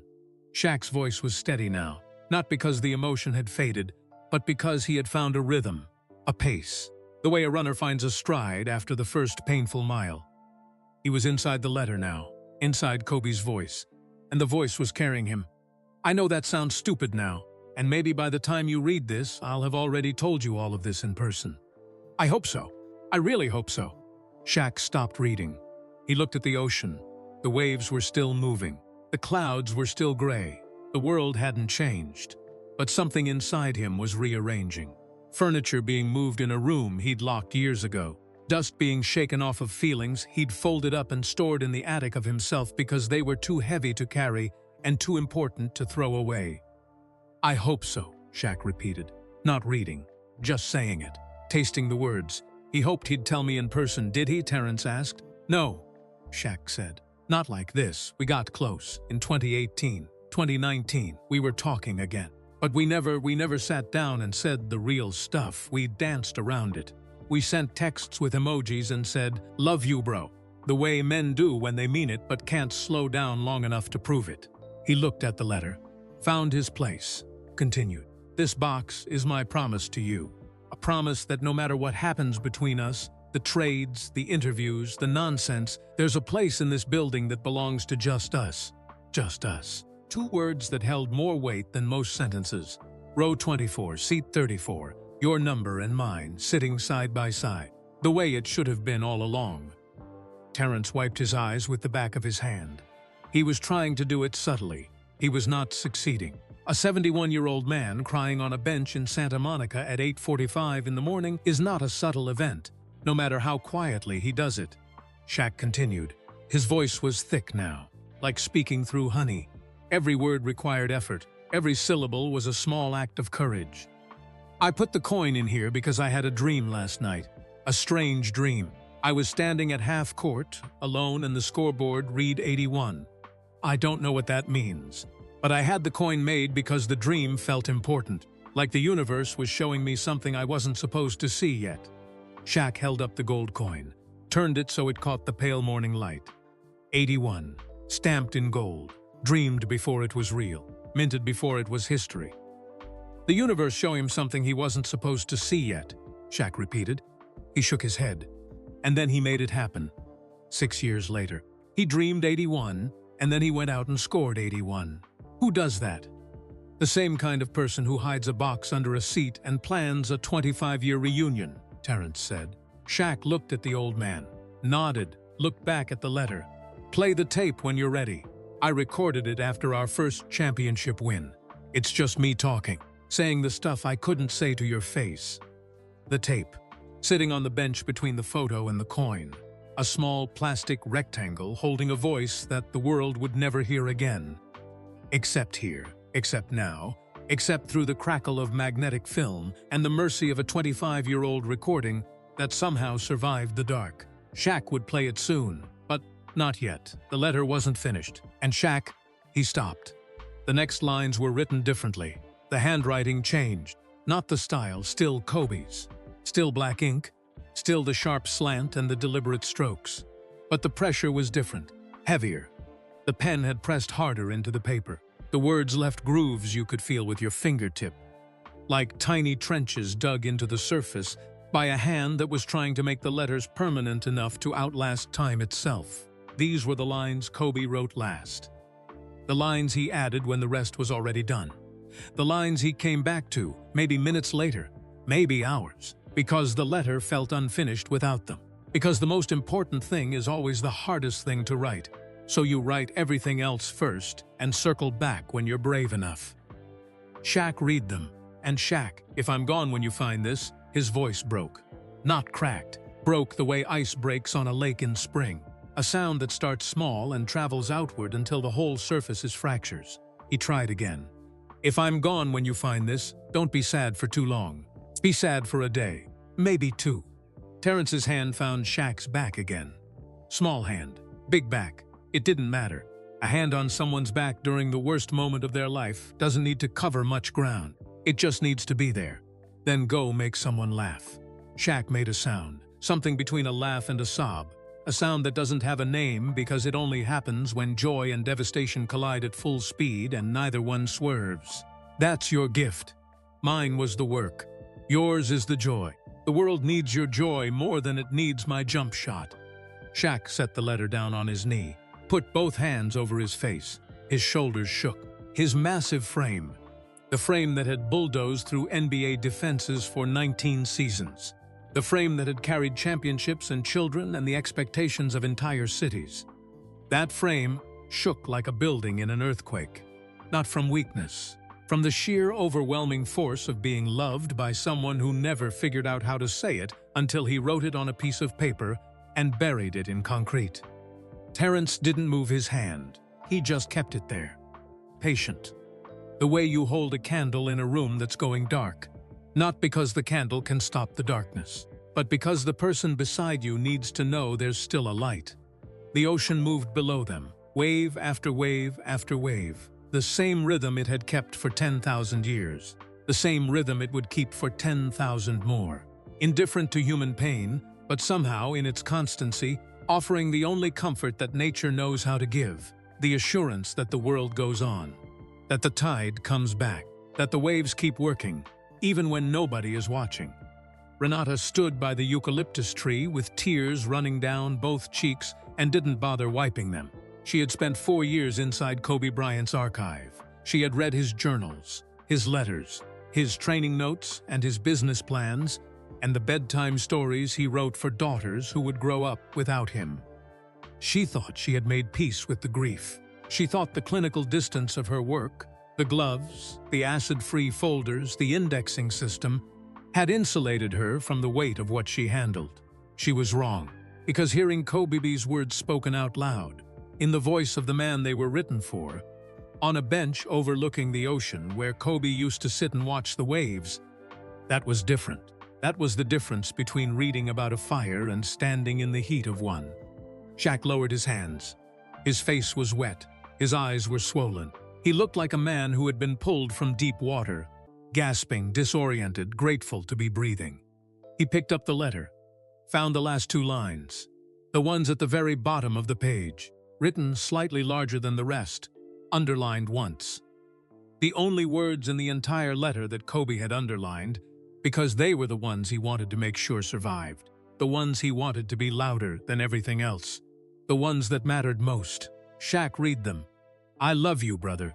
I always did." And then, underneath, like a signature on a painting, Bean. The letter was finished. Shaq folded it, carefully, along the same creases Kobe had made 25 years ago. He placed it back in the box, on top of the photo, on top of the coin, on top of the drawing, like a blanket laid over sleeping children. He closed the lid, not because he was done, but because some things need a moment of darkness between chapters.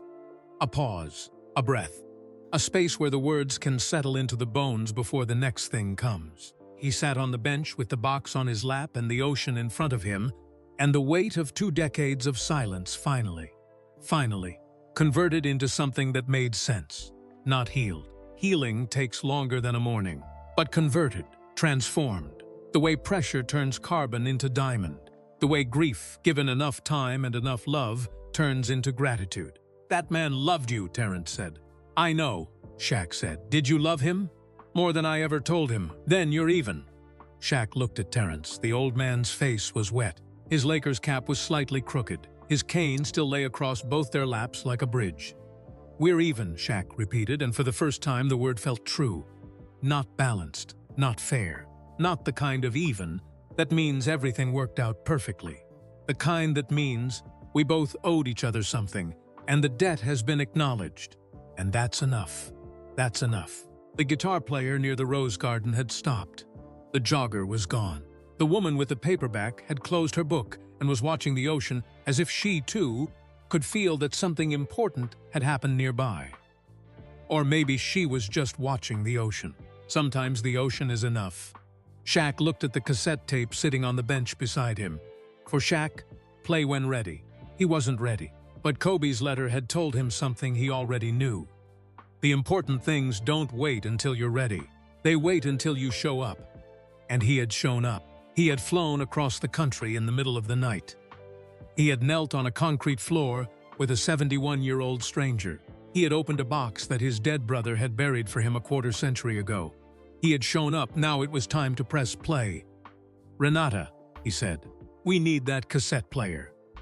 Renata was already moving before the sentence ended. She had anticipated this.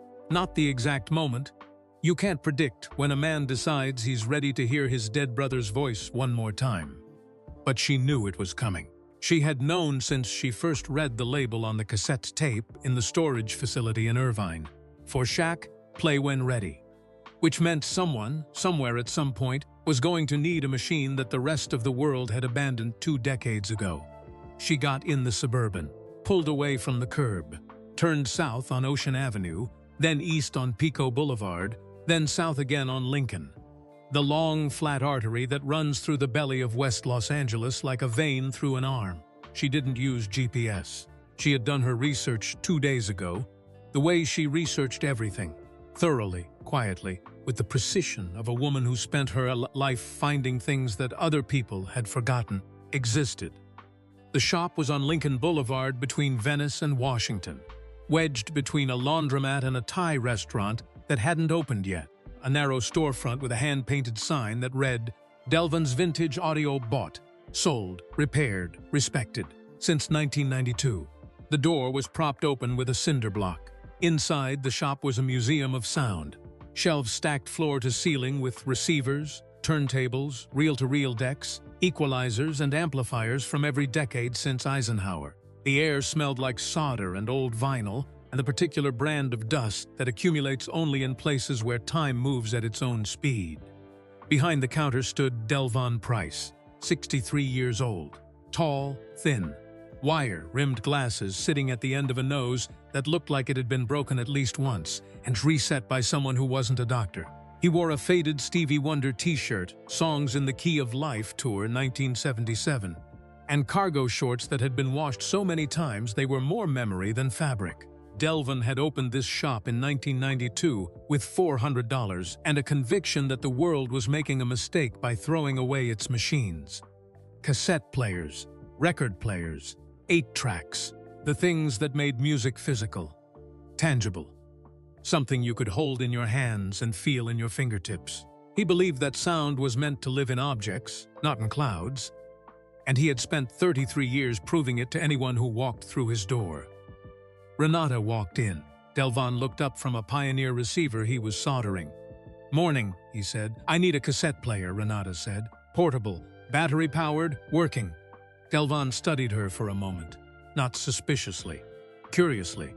The way a doctor looks at someone who walks into a clinic at 8 a.m. on a Saturday, trying to determine the urgency before asking the question. "What kind of tape?" he asked. "Standard cassette type. Recorded about 25 years ago." Delvin's eyebrows rose a fraction of an inch. 25 years. That tape's been sleeping a long time. It has. Is it going to be played once, or is this a regular thing? "Once," Renata said. "It only needs to be played once." Something in her voice, a weight, a care, a barely contained gravity, told Delvin this wasn't a nostalgia purchase. This wasn't someone looking for a player to listen to old mixtapes from college. This was something else. Something that mattered in a way he wasn't going to ask about, because he was the kind of man who knew that the most important stories are the ones people don't tell you. He disappeared into the back room.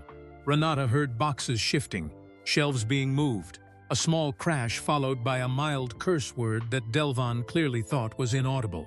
30 seconds later, he returned carrying a silver Sony Walkman, model WMFX 290, the kind that used to cost $39 at Circuit City and was worth 10 times that now.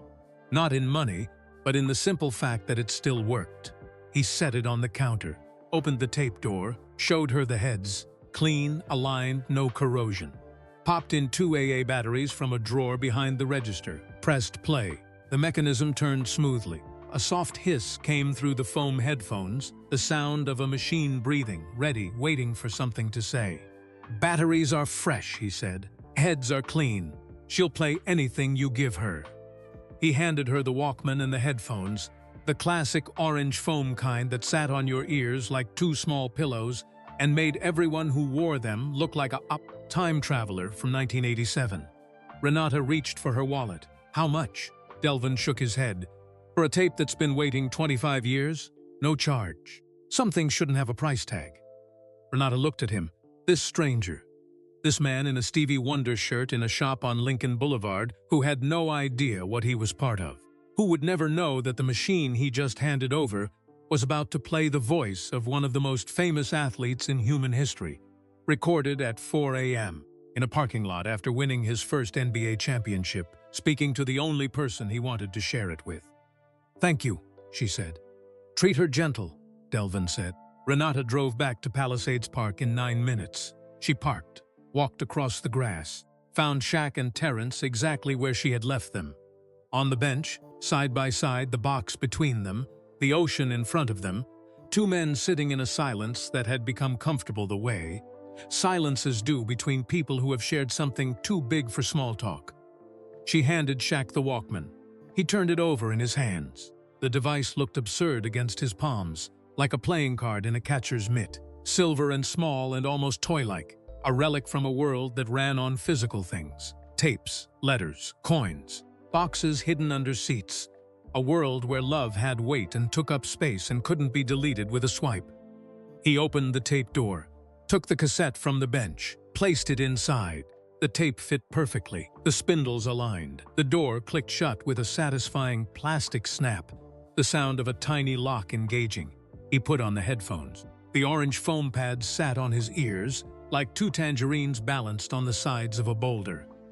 Under different circumstances, it would have been funny. Under these circumstances, it was the most serious image in the world. Terrence watched. Renata watched. The ocean watched. The eucalyptus trees watched. Even the bench, creaking under 325 pounds of grief and hope and a Sony Walkman, seemed to hold its breath. Shaq pressed play. A hiss. the soft white noise of blank tape rolling over magnetic heads. 2 seconds of nothing. 3 seconds. 4. The kind of silence that exists at the beginning of everything. Before the song starts, before the voice speaks, before the first word of a story that will change the person who hears it. Then, a breath, quick, excited. The breath of a young man who has just done the greatest thing he has ever done and cannot contain the air in his lungs because his body is too full of everything. Adrenaline, joy, disbelief, the electric hum of being 21 years old and holding a championship trophy in the back seat of your car at 4 in the morning. Then the voice, Shaq, one word. His name, shouted into a tape recorder in a parking lot in Los Angeles on June 19, 2000, the night the Lakers won their first championship together.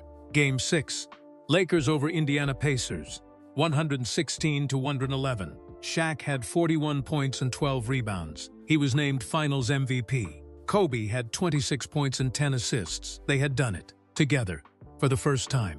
The first of 3. And here was Kobe's voice, 21 years old 2 hours after the final buzzer, sitting in his car in a parking lot, alone, screaming Shaq's name into a tape recorder because the person he wanted to celebrate with was somewhere else, surrounded by 100 people, and Kobe was here, surrounded by no one. And the loneliness of being Kobe Bryant was that even on the best night of his life, he was alone. "We did it, man. We just won the championship." The voice was breathless, giddy, cracking at the edges the way voices do when the emotion is too big for the throat to handle. This wasn't the Mamba. This wasn't the cold-blooded assassin who stared down opponents and refused to blink.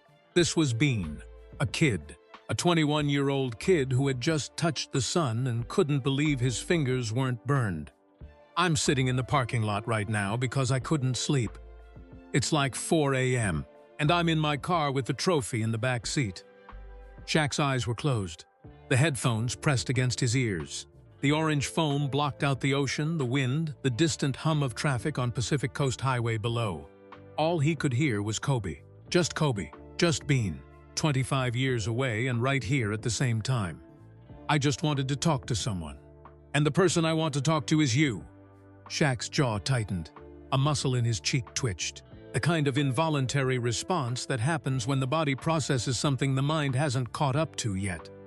"The person I want to talk to is you, not his parents, Joe and Pamela, not his agent, not his girlfriend. Kobe and Vanessa wouldn't marry until April 2001. Not Phil Jackson, not anyone in the organization, not any of the teammates who had helped him get there. You, Shaq, the man he argued with before every game, and after every game, and during every practice, and on every bus ride, and in every film session. The man he couldn't stop fighting, the man he couldn't stop needing. But you're probably out partying somewhere with 100 people." Shaq opened his eyes. Because Kobe was right. He had been out partying that night.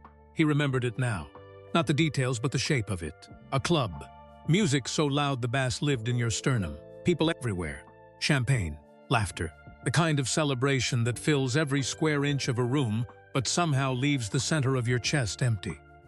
While Shaq was in a room full of people, Kobe was in a parking lot full of no one. Both of them alone, in different ways, in the same city on the same night, after the same victory. "And I'm sitting here alone, talking into a tape recorder like a weirdo." Shaq laughed. A small, choked, involuntary laugh. The kind that escapes from behind grief like a bird slipping through a crack in a window. Because it was funny. It was so perfectly, painfully, absurdly Kobe. Championship night, trophy in the back seat. The entire city of Los Angeles celebrating the man's name. And he's sitting alone in a parking lot, recording a tape for someone who probably won't hear it for 25 years. That was Kobe. The man who prepared for everything, including the conversations he wasn't brave enough to have in real time. "But listen, tonight was the best night of my life, and it's because of you." Shaq stopped laughing. The bird went back behind the window. "That dunk in the fourth quarter? When you caught the lob and the whole building shook." Game 6 of the 2000 NBA Finals. Fourth quarter. Lakers clinging to a lead. Kobe drove the lane, drew 2 defenders, and threw an alley-oop pass to Shaq, who caught it at the peak of his jump and slammed it through the rim with a force that made the stanchion vibrate and floor tremble, and 19,000 people scream at a frequency that wasn't entirely human. Shaq remembered that dunk. Not because he remembered every dunk, there were thousands, but because of what happened after. The thing Kobe was about to describe. The thing that lived in both their memories like a photograph neither one had ever developed. I swear, the floor moved. I felt it in my feet. Terrence, sitting beside Shaq, couldn't hear the tape, but he could see Shaq's face, and he could read that face the way a farmer reads weather. Not from instruments, but from feeling, from the shift in pressure, from the way the air changes before something arrives. Something was arriving. And I looked at you, and you looked at me, and for 1 second we didn't have to say anything. We just knew. Shaq's hand came up to his chest, pressed flat against his sternum, over his heart. The way you press your hand against a wall to see if it's still solid. The way you press your hand against your own body to see if you're still there. We knew we were the best. Not me, not you. Us. Us, the word that Kobe could never say out loud. The word that lived in a box under a seat for 25 years because it was too sacred for locker rooms and too honest for interviews and too vulnerable for two young men who had been taught by the world that greatness means standing alone. Us. I want to feel that again. 100 more times. I want us to build something they talk about forever. They did. 3 championships, 3 parades, 3 trophies raised together in a building they filled to the ceiling with noise and history. And a rivalry that was actually a partnership, that was actually a brotherhood, that was actually love. But they only got 3, not 100. 3. Because pride is expensive and time is cheap until it runs out. I know we're gonna fight. I know we're gonna drive each other crazy. Shaq nodded, eyes closed, headphones on, nodding at a voice that couldn't see him, agreeing with a prediction that had already come true in every possible way. But I also know this. Nobody on this planet can do what we do together. Nobody. Nobody. Not Jordan and Pippen, not Magic and Kareem, not Duncan and Robinson, not any combination of 2 players in any era of any sport. That was what Kobe believed. That was what Kobe said into a tape recorder at 4 a.m. on the greatest night of his life. That the thing he and Shaq had was singular, unrepeatable, a once-in-civilization occurrence. 2 forces of nature occupying the same body of water and creating waves that neither one could create alone. So here's my deal. Kobe's voice shifted softer now, slower. The breathlessness had faded. The giddiness had settled into something deeper. Something that sounded like a man making a promise to himself. I'm going to hide this tape in a box. And one day, when we're old and done and sitting somewhere with bad knees and big stomachs, Shaq smiled. A real smile. A warm one. Because Kobe was right about the knees. And Kobe would have been right about the stomachs if he had lived long enough to eat carbs without guilt. I'm going to take you to find it. And we're going to listen to this together. And we're going to remember what it felt like when we were kings. When we were kings. A phrase borrowed from history. From the Muhammad Ali documentary. From a time when being young and extraordinary felt like it would last forever, and the concept of one day lived so far in the future it might as well have been fiction. But one day came. It always does. And when it arrived, only one of them was here to greet it. Hold me to it, big fella. 5 words. The last words on the tape. Spoken with a lightness that masked how much they meant. The way you toss a set of keys to someone and say catch when what you really mean is, I'm trusting you with everything I have. Hold me to it, big fella. Then silence. The hiss of blank tape. The soft mechanical turning of the spools. The sound of a machine with nothing left to play and a moment with nothing left to give. Shaq didn't press stop. He let the tape run. Let the silence play. Because silence recorded 25 years ago sounds different from the silence of today. It sounds inhabited. Like the room it was recorded in left its fingerprints on the magnetic film.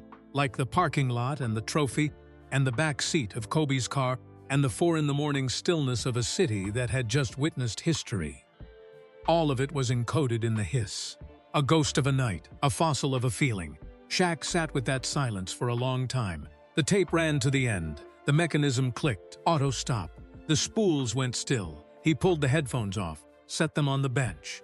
The orange foam pads were wet. Sweat or tears or both. It didn't matter. Moisture is moisture. The body doesn't label its liquids by emotion.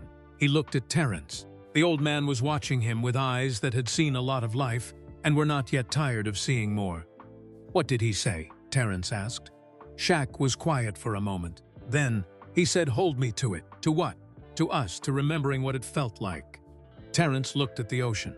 The waves caught the light, the clouds had thinned slightly, and a pale white glow was spreading across the water like a rumor. "And," Terrence said, "are you holding?" Shaq looked at the Walkman, at the tape inside it, at the box on the bench, at the photo of two men smiling on a basketball court 25 years ago, when the world was young and everything was possible. And neither of them knew that the sentence they were writing together would end before the last word was spoken. "I'm holding," Shaq said. Terrence nodded. "Good." They sat in silence, the comfortable kind. The kind that doesn't need to be filled, because it's already full. Then Shaq turned to Renata, who had returned to her post by the eucalyptus tree. Silent, steady, her face carrying the controlled composure of a woman who had spent her entire career handling other people's sacred objects and had just heard one played out loud for the first time. "Renata," Shaq said, "you said I wasn't the only one who got a message from Kobe this week." He reached into his jacket pocket, pulled out the white envelope he had found wedged between seat 34 and seat 35 in the arena. The one nobody could explain, the one that wasn't in the notebook, the one that someone had placed there recently, within days, maybe hours. Who else knows about this box? Renata's face changed. The composure cracked, just slightly. Just enough for Shaq to see that underneath the professionalism and the archival training and the 4 years of working with Kobe's legacy, there was a woman who had just been caught off guard. "I don't know," she said. "I don't know who left that envelope. Someone was in that arena before us." "Yes, someone who knew exactly where to go." Section 8, row 24. "Between seat 34 and seat 35. "Yes." Shaq held up the envelope, white, sealed, no name, no return address. No markings of any kind except for a single detail he hadn't noticed until right now. Right now, in the angled morning light, tilting the envelope just so. A fingerprint. A small purple fingerprint on the lower right corner. Not ink, not paint, crayon, purple crayon. The same shade of purple that colored the jerseys on Natalia's stick figure drawing. The drawing that was added to the box years after it was sealed. Shaq looked at the fingerprint, looked at the drawing, looked at the envelope. "This wasn't left by a stranger," he said slowly. Renata's eyes widened. Terrence leaned forward on his cane. The ocean kept moving. The waves kept working. And somewhere in Los Angeles, someone who loved Kobe Bryant. Someone who had inherited his planning, his precision, his pathological inability to leave a story unfinished, had placed the final piece of the puzzle exactly where it needed to be. And Shaq was holding it in his hand, unopened. But not for long. Shaq held the envelope the way a man holds a grenade he found in a garden. Carefully, respectfully, with the full understanding that what's inside could change the shape of everything around it. The purple crayon fingerprint stared up at him from the corner. Small, smudged, the kind of mark a child leaves without thinking. A thumbprint pressed into paper during a moment of creation, when hands are covered in color, and the world is made of construction paper and imagination and the unshakable belief that drawing something makes it real. "That's not a child's fingerprint," Renata said quietly. She had moved closer. She was standing at the edge of the bench. Now her arms crossed, her archival brain working through the evidence the way it worked through every document she had ever cataloged. Systematically, precisely following the trail of physical details to their logical conclusion. "It's too large for a small child," she continued, "but it's crayon, purple crayon. The same brand, the same shade, as the crayon used in Natalia's drawing." Shaq looked at the drawing on the bench. The stick figures, the purple and gold jerseys, the small figure in the pink dress with the enormous smile. Daddy and Uncle Shaq. Written by Natalia Bryant at age 7 or 8. Added to the box by Kobe sometime between 2010 and 2011. Then he looked at the envelope. The purple fingerprint. Natalia Bryant was 22 years old now, a student at the University of Southern California. Kobe's firstborn, the daughter who carried her father's intensity but wore it differently. Quieter, steadier, the kind of fire that doesn't roar but never goes out. "You think Natalia left this," Shaq said. Renata didn't answer immediately. She was choosing her words the way she chose archival folders, deliberately, knowing that what she placed inside them would be preserved. "I think," she said, "that when Vanessa read the notebook, the one that said, 'For Diesel,' she didn't just call me. I think she told her daughters. I think she told them what their father had hidden.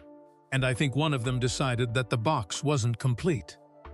Shaq looked at the envelope, then at the ocean, then at the envelope again. "One of them went to the arena," he said. "Before us. Within the last few days. Someone who knew the exact location. Someone Vanessa would have trusted with the information. Someone who felt that whatever their father had started, the family needed to finish." Terrence shifted on the bench. His cane rolled slightly across his lap. He caught it with a practiced hand. "The girl," he said. His voice was low, reverent. "The girl who drew the picture, she came back. The simplicity of it landed like a stone dropped into still water, ripples spreading outward in every direction. Natalia. The little girl in the pink triangle dress. The child who drew her daddy and Uncle Shaq, standing side by side in purple and gold with smiles that took up half their faces. That girl, now a young woman, now carrying the weight of a last name that meant everything to a city and a sport and a family that would never be whole again, had gone to the arena, had found the seat, had placed an envelope between seat 34 and seat 35, and had left a purple fingerprint as a signature. Not in ink, not in cursive, in crayon. The same medium she had used 15 years ago when she first drew herself into her father's secret.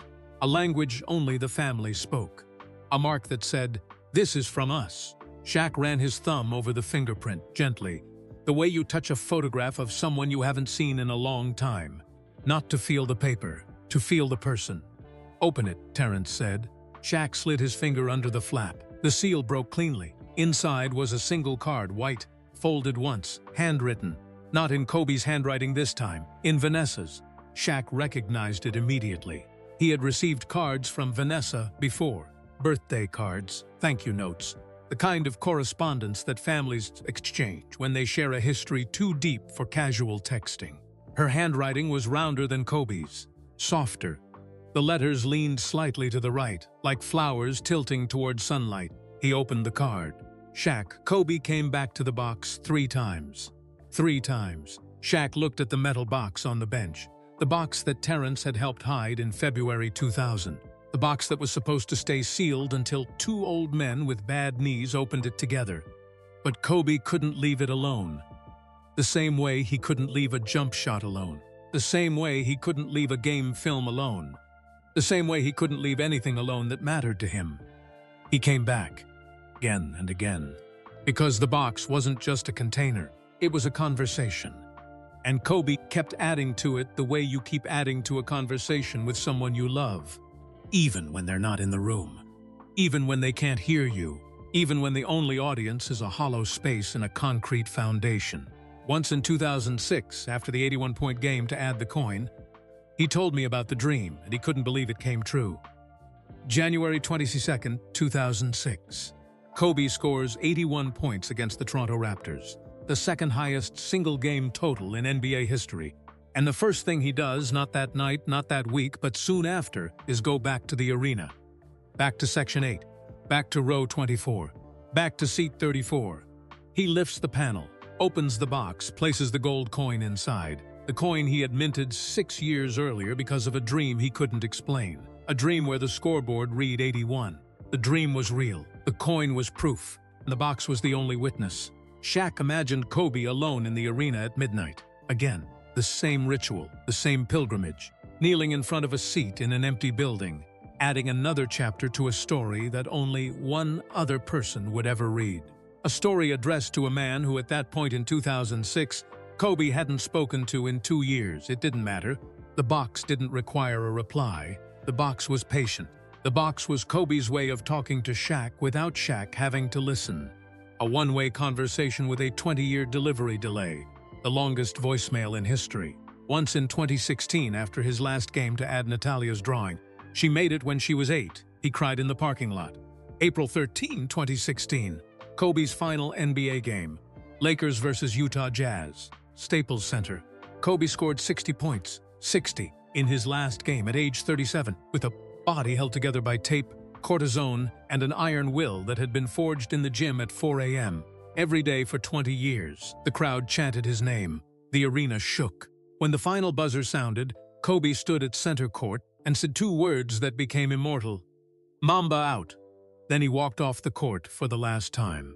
And sometime after, maybe that night, maybe the next day, maybe a week later when the noise died down and the city stopped crying and the jersey was hung in the rafters and the world moved on to the next story, Kobe went back to the box. One last time before the last time. He brought Natalia's drawing, the stick figures, the purple and gold, Daddy and Uncle Shaq.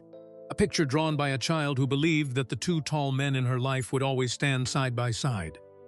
He placed it in the box, sealed it back up, walked to the parking lot, and cried. Kobe Bryant, the man who hit the game-winning shot and stared down the camera without blinking, the man who played an entire game on a torn Achilles tendon, the man whose nickname was a reference to one of the deadliest snakes on earth, sat alone in a parking lot and cried over a crayon drawing made by his daughter. Because the drawing was proof of what the letter said. The drawing was proof that somewhere, in a house in Newport Beach, a little girl had grown up hearing about Uncle Shaq. A little girl who didn't know about the feud or the trade or the press conferences or the years of silence. A little girl who only knew that her daddy had a friend named Shaq. And they were both very tall. And they both wore purple and gold. And they loved each other. Children see what adults spend years trying to unsee. And once in December 2019, 1 month before the accident, December 2019, the last visit, the one documented in the notebook timeline, the one Renata had read about in the storage facility in Irvine. That last time, he added something to the bottom of the box. I didn't know what it was until Renata told me about the letter. I went back to Kobe's notes and found his entry from that night. Vanessa's handwriting continued, steady, clear, each word placed on the card with the care of someone who had spent 5 years learning how to carry grief without letting it carry her. He wrote, "Went to the building tonight. Opened the box. Added the last piece. Shaq will understand. The last piece. Added in December 2019, 37 days before the helicopter crash in Calabasas. Kobe had gone to the arena one final time. Had knelt in front of seat 34 one final time. Had opened the box and placed something inside. Something Vanessa didn't see. Something she chose not to look for. Something she left sealed in the dark because it wasn't for her. It was for Shaq. I don't know what the last piece is. I never opened the box. That was always meant for you." Shaq read the line twice. Vanessa had known about the box for months. She could have gone to the arena herself. Could have lifted the panel. Could have opened the lid and seen everything inside. But she didn't, because she understood something that most people never learn. Some gifts are sacred, precisely because they're not for you. Some doors are holy precisely because you choose not to open them.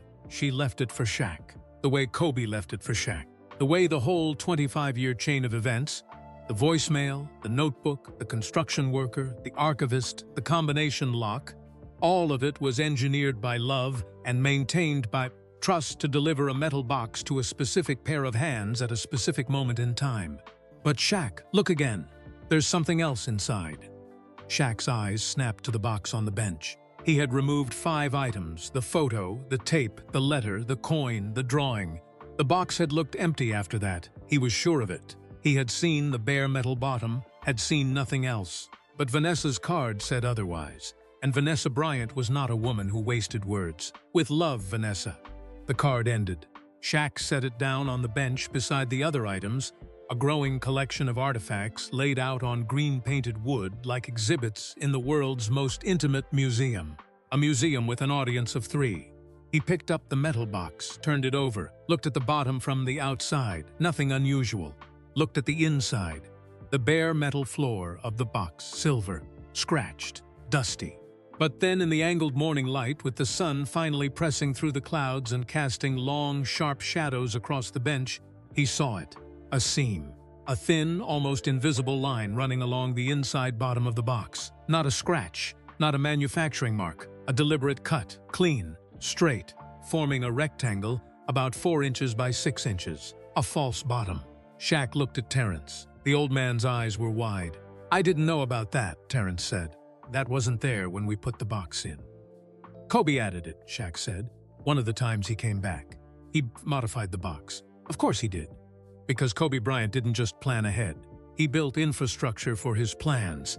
He created hidden compartments inside hidden compartments. He nested his secrets like Russian dolls, each one containing another, each one requiring a deeper level of trust to reach. Shaq slid his fingernail into the seam, pressed down. The false bottom shifted. He pried it up carefully.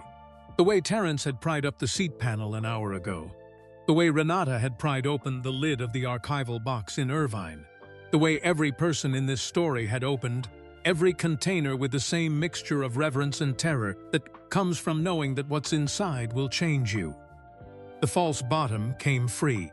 Underneath it, in a space no thicker than a deck of cards, lay one more item.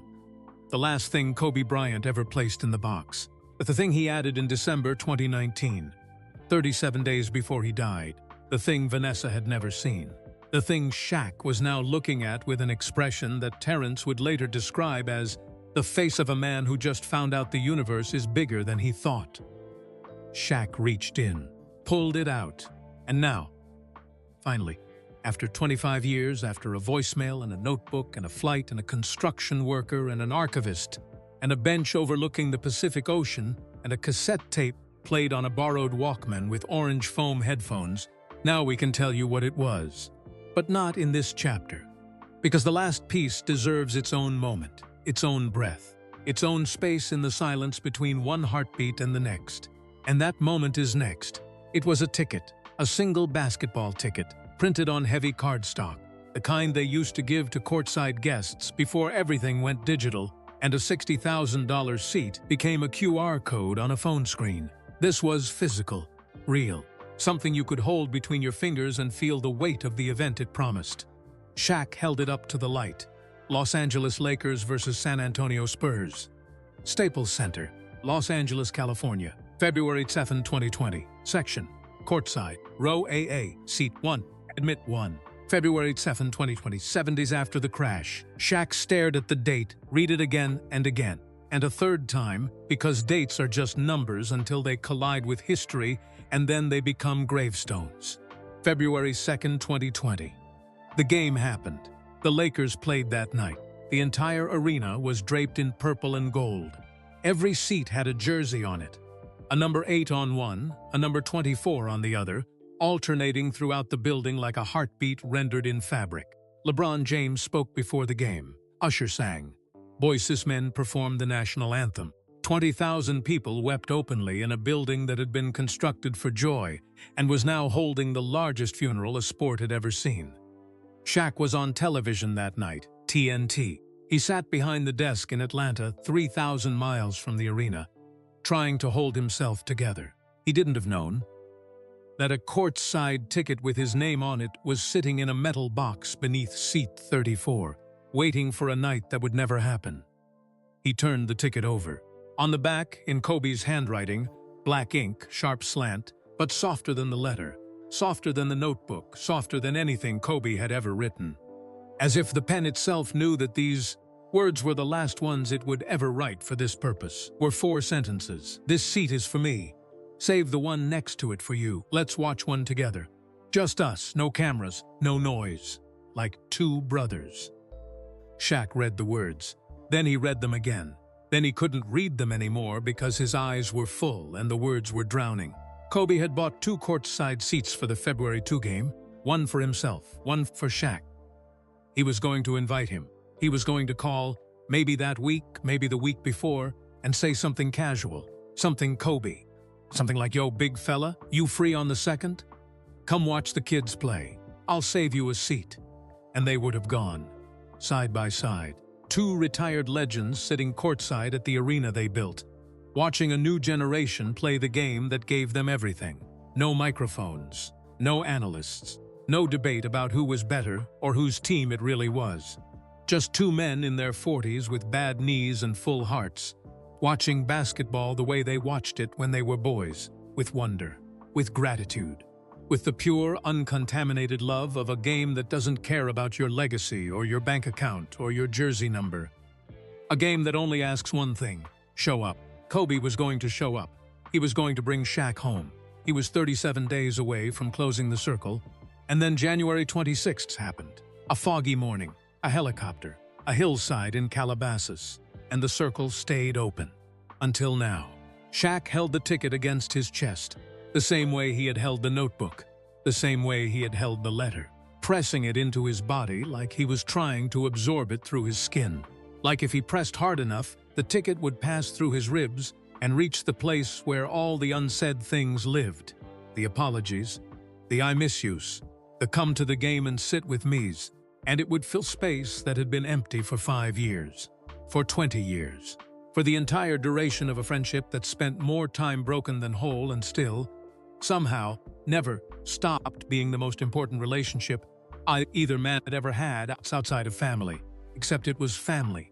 It had always been family. That's what the drawing said. Daddy and Uncle Shaq. That's what the letter said. I love you, brother. That's what the tape said. The person I want to talk to is you. And that's what the ticket said. The loudest, quietest, simplest, most devastating thing of all. Come sit with me. That's all Kobe wanted. At the end of everything. After the championships, and the feuds, and the trade, and the silence, and the Oscar, and the retirement, and the reconciliation, and the texts, and the voice notes, and the slow, careful, terrified process of two proud men learning how to be brothers again. After all of it, Kobe's final wish was the smallest thing imaginable. Come sit with me, watch a game. Be here, be my brother. That's it. That's the whole thing. 25 years of planning, and the end game was 2 seats next to each other. Row A, courtside. Close enough to hear the sneakers squeak. Close enough to smell the hardwood. Close enough to feel the bass of the crowd in your chest the way you used to when you were the reason for the noise. Come sit with me. Like two brothers, Shaq held the ticket for a long time. The ocean moved below the bluff. The sun pressed through the clouds. The light hit the water and turned it from gray to silver to something approaching gold. Not Lakers gold, not championship gold, but the gold of morning. The gold that shows up every day whether you earned it or not. The gold that says, here, another day, do something with it. Then Shaq laughed. Not a small laugh this time, not a choked laugh, not a laugh that sounded like crying in disguise. A real laugh, the Shaq laugh, the one that came from somewhere below his stomach and rolled upward through his chest and out of his mouth like thunder released from a jar. The laugh that shook television studios, the laugh that made Charles Barkley lose his composure on live TV, the laugh that 1 million people had imitated and none had replicated because you can't fake a laugh that big. It has to come from a place that big. He laughed because the ticket was the most Kobe thing he had ever seen. More Kobe than the 81-point game, more Kobe than the 5 championships, more Kobe than the 4 a.m. workouts and the film sessions and the fadeaway jumper and the Mamba mentality and all of it combined, because it was small. That was the genius. That was the thing nobody understood about Kobe except the people who loved him. The world saw the grand gestures, the 60-point final game, the Oscars speech, the Hall of Fame induction. But the people who knew him, really knew him, understood that Kobe's love language was small. A text that said family, a notebook that said for Diesel, a ticket that said come sit with me. Small things hidden in dark places, waiting to be found by the right person at the right time. That was Kobe. That was always Kobe. He was coming back to me, Shaq said. The laugh had faded, but the warmth of it stayed in his voice like embers after a fire. He was already on his way back.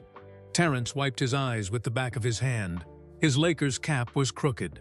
His cane had fallen off the bench at some point during the last few minutes and was lying in the grass like a tired soldier. He didn't pick it up. Some moments are too important for bending down. He never left, Terrence said. Shaq looked at him. That boy never left you, the old man repeated. He was here the whole time, in that box, in that seat, in that building. Every time you walked on that court, he was underneath you, holding something for you, waiting. Shaq looked at the box on the bench, at the items spread out beside it.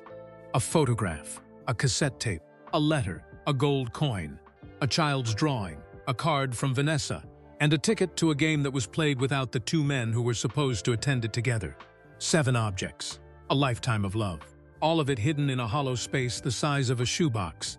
in a building that held 20,000 people, but kept its most important secret in a gap between concrete and steel that only 3 people in the world knew about. Renata stepped forward. She had been silent for a long time, standing by her eucalyptus tree, watching, cataloging, not with folders and indexes this time, but with her eyes and her memory and the part of her brain that understood, after 4 years inside Kobe's archive, that some things cannot be preserved in acid-free boxes. Some things can only be preserved by being witnessed. "What do you want to do?" she asked. Shaq looked at the ticket one more time, at the 4 sentences on the back, at the handwriting that would never write another word. "This seat is for me. Save the one next to it for you." He placed the ticket back in the box, on top of everything else. The last piece on top of all the other pieces, the crown on the cathedral. He closed the lid. "I want to go back to the arena," he said. "Now?" Renata asked. "Now." Terrence picked up his cane from the grass. Shaq picked up the box from the bench. Renata picked up the keys from her pocket. They walked back to the Suburban. 3 people carrying 1 box, moving through the morning light like a procession, like a pilgrimage, like the final leg of a journey that started 25 years ago in the dark and was ending now, in the light, the way all good stories end. Not with an explosion, but with a door opening softly, and someone saying, "Come in." The drive back to the arena took 12 minutes. Nobody spoke. The silence was enough. The silence was everything.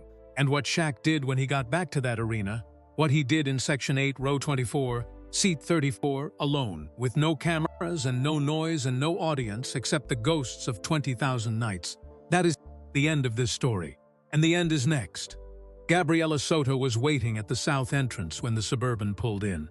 Same lanyard, same walkie-talkie, same steady professionalism.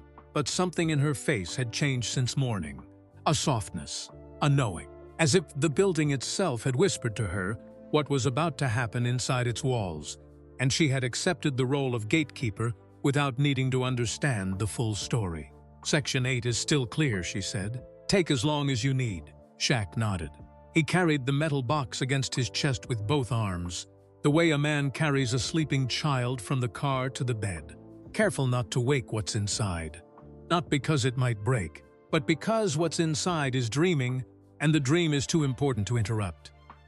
He walked through the concourse alone. Renata stayed in the parking lot. She understood. She leaned against the Suburban, arms crossed, face tilted toward the sky, watching a single bird trace circles above the arena like a period being drawn at the end of a very long sentence. Terrence stayed too. He stood near the south entrance, both hands on his cane, Lakers cap straightened now. He had fixed it in the car, as if the final act of this story required him to be presentable, to be proper, to honor the moment the way you honor a ceremony. With attention, with posture, with the quiet dignity of a man who had carried a secret for a quarter century and was about to set it down. He watched Shaq disappear through the glass doors. The giant's reflection stretched across the entrance, a shadow the size of a small building, moving through a building the size of a small city. Then the doors closed, and Shaq was alone. The concourse was dark, half-power lighting, maintenance mode. The same flat, yellow glow that had greeted them that morning. The same shuttered concession stands, the same black television screens, the same silence, but different now. Heavier, fuller, the silence of a place that knows something is about to happen within it. The silence of a theater, after the lights go down, but before the curtain rises. Shaq's footsteps echoed, each one a small detonation against the concrete floor. Step, echo, step, echo. The rhythm of a heartbeat measured in shoe leather and distance. He pushed through the Section 8 door, stepped onto the landing at the top of the lower bowl, and stopped. The arena opened before him. 20,000 empty seats. The court below polished and gleaming under the maintenance lights. The championship banners hanging from the ceiling like prayers pinned to the sky. The retired jerseys, his number 34, Kobe's number 8, Kobe's number 24, floating in the rafters on golden fabric, side by side, the way they were always meant to be. The arena was silent, perfectly, completely, absolutely silent. Not the silence of a place that's empty, the silence of a place that's full of every game ever played on that court, every shot ever taken, every cheer ever screamed, every tear ever shed. 25 years of human noise compressed into a single breathless hush. Shaq descended the stairs, slowly, the metal box in his arms, his eyes on row 24. He reached the row, turned, walked along it. His hips brushed the seat backs on both sides. The same narrow path he had walked that morning with Terrence. But this time he was alone. And this time he wasn't looking for a hidden panel or a buried box. This time he knew exactly what he was here to do. He stopped at seat 34. Kobe's seat. The seat above the hollow. The seat that had guarded the box for 25 years. The seat that was, in a way that no other seat in any arena in the world could claim, sacred. Shaq opened the box, reached inside, took out the ticket. Los Angeles Lakers versus San Antonio Spurs, February 2, 2020. Courtside, row A, seat 1. This seat is for me. Save the one next to it for you. Shaq placed the ticket on seat 34. Gently, precisely, in the center of the purple cushion. The way you place a flower on a grave. The way you place a candle in a window. The way you place something exactly where it belongs and step back and let it be. The ticket sat on the seat. White cardstock against purple fabric. A small rectangle of possibility that never became reality. A door that was open but never walked through. A hand extended but never held. Then Shaq sat down, not in seat 34, in seat 35, the seat next to it. The one Kobe had saved for him. The seat groaned under his weight. 325 pounds of retired NBA center settling into a chair designed for a person half his size. His knees pressed against the seat in front of him. His shoulders spilled over both armrests. He was too big for the seat. He had always been too big for everything. Chairs, cars, doorways, the expectations of people who thought they understood what he was capable of. But he fit here. Somehow, impossibly, he fit here, side by side. Seat 34 and seat 35. Kobe's number and the seat next to it. A ticket on one, a man in the other. The arrangement that was supposed to happen on February 2nd, 2020. The arrangement that death had prevented. The arrangement that a metal box, a leather notebook, a cassette tape, and the combined faithfulness of an old construction worker, an archivist, and a widow had made possible. 5 years late. But not too late. Never too late. Shaq looked at the court, empty, polished, gleaming. He could see them. Not with his eyes, with something deeper. Something behind the eyes, behind the brain. In the place where memory and imagination share a border. And you can't always tell country you're standing in. He could see two young men on that court. One enormous, one relentless. Both wearing purple and gold. The year was 2001. Or 2000. It didn't matter. The year didn't matter. What mattered was the way they moved together. The way the big one set a screen, and the lean one curled around it. The way the lean one drove the lane and threw the lob, and the big one rose like something that shouldn't be able to rise. Like a building deciding to become a bird, and caught the ball at its apex and slammed it through the rim with a force that made the stanchion vibrate and the floor tremble and 19,000 people lose their minds. And the way, for one fraction of 1 second after the dunk, the two men looked at each other and didn't say a word. Because the moment was too perfect for language. Because what they had just done together was so far beyond the reach of words that any attempt to describe it would have diminished it. They just looked at each other and knew. Shaq sat in seat 35 and watched the Ghosts play. He watched them run the pick and roll. He watched them argue about a defensive rotation. He watched them ignore each other after a bad quarter and find each other after a great one. He watched them win, and win, and win. 3 championships in 3 years. A dynasty built by 2 men who couldn't stand each other and couldn't live without each other and spent 20 years trying to figure out which one of those truths was louder. Both. Both were loud. Both were true.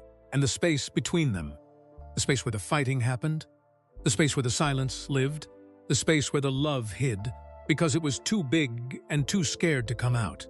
That space was the most important space in the story, because that's where the box was.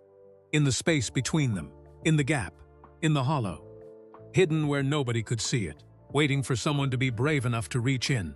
Shaq sat there for 1 hour, 60 minutes, 3,600 seconds. An eternity by the standards of a man whose life was measured in 48-minute games and 30-second shot clocks. He didn't move, didn't check his phone, didn't speak. He just sat in the seat Kobe had saved for him, next to the ticket Kobe had bought for him. In the building they had filled together with enough noise and glory and fury and tenderness to last several lifetimes. Two brothers, side by side, no cameras, no noise, just like Kobe wanted. At 10:47 a.m., shacked up, his knees popped, his back protested. His body reminded him, as it did every morning, that he was 52 years old and had spent 19 seasons using his skeleton as a battering ram. He picked up the ticket from seat 34, held it for a moment, pressed it to his lips. Not a kiss exactly, more like a whisper delivered through contact. A message passed from mouth to paper to whatever frequency carries love across the boundary between the living and the dead. Then he placed the ticket back in the box, with the photo, the tape, the letter, the coin, the drawing, all of it together, all of it complete. He closed the lid, he walked up the stairs, through the Section 8 door, through the concourse, through the glass entrance, into the sunlight. The clouds had burned off while he was inside. The sky was blue, not the tentative blue of early morning, but the full, confident, unapologetic blue of a Los Angeles day that has decided to be beautiful and dares you to disagree. Terrence was standing where Shaq had left him. Same spot, same posture, cane planted, cap straight. A sentinel who had been relieved of his duty but hadn't yet learned how to stop standing guard. Renata was leaning against the Suburban. Her silver hair caught the sunlight. Her eyes were dry. Her face was calm. She had the look of a woman who had just completed the most important delivery of her career and was still processing the weight of the package. Shaq walked toward them, the box in his arms, the sun on his back. He stopped in front of Terrence, looked down at the old man. The old man looked up at the giant. No words. They had used enough words for one morning, maybe enough for one lifetime. Shaq extended his right hand. Terrence took it. The handshake lasted 7 seconds. In those 7 seconds, everything that needed to be communicated was communicated. Gratitude, respect, the acknowledgement that a 71-year-old man with bad knees and a wooden cane had done something that no trophy or contract or Hall of Fame induction could ever match. He had kept a promise, simply, quietly, perfectly, for 25 years. "Thank you," Shaq said. "Thank you for coming to get it," Terrence said. Then Shaq did something unexpected. He bent down, a process that took several seconds and involved the kind of structural engineering that usually requires a permit, and hugged Terrence Malone. The giant wrapped his arms around the old man the way a river wraps around a stone, completely, without reservation. Terrence's face disappeared into Shaq's chest. His Lakers cap got knocked sideways. His cane clattered to the ground for the second time that day. He didn't care. He hugged Shaq back. His thin arms barely made it halfway around Shaq's torso. It didn't matter. A hug doesn't need to be symmetrical to be complete. They held each other for 10 seconds. An eternity in the grammar of men who don't usually hold each other. An eternity that was exactly long enough. When they separated, Terrence's eyes were wet. Shaq's eyes were wet. Renata turned away and pretended to look at her phone because her eyes were also wet, and she had a professional reputation to maintain. Even though that reputation had been irreparably compromised by an entire morning of crying on a bench in Santa Monica. Shaq got in the Suburban. Renata drove him to LAX. Terrence took the number 40 bus home. 2 transfers, 47 minutes. That afternoon, sitting in a first-class seat on a Delta flight back to Orlando.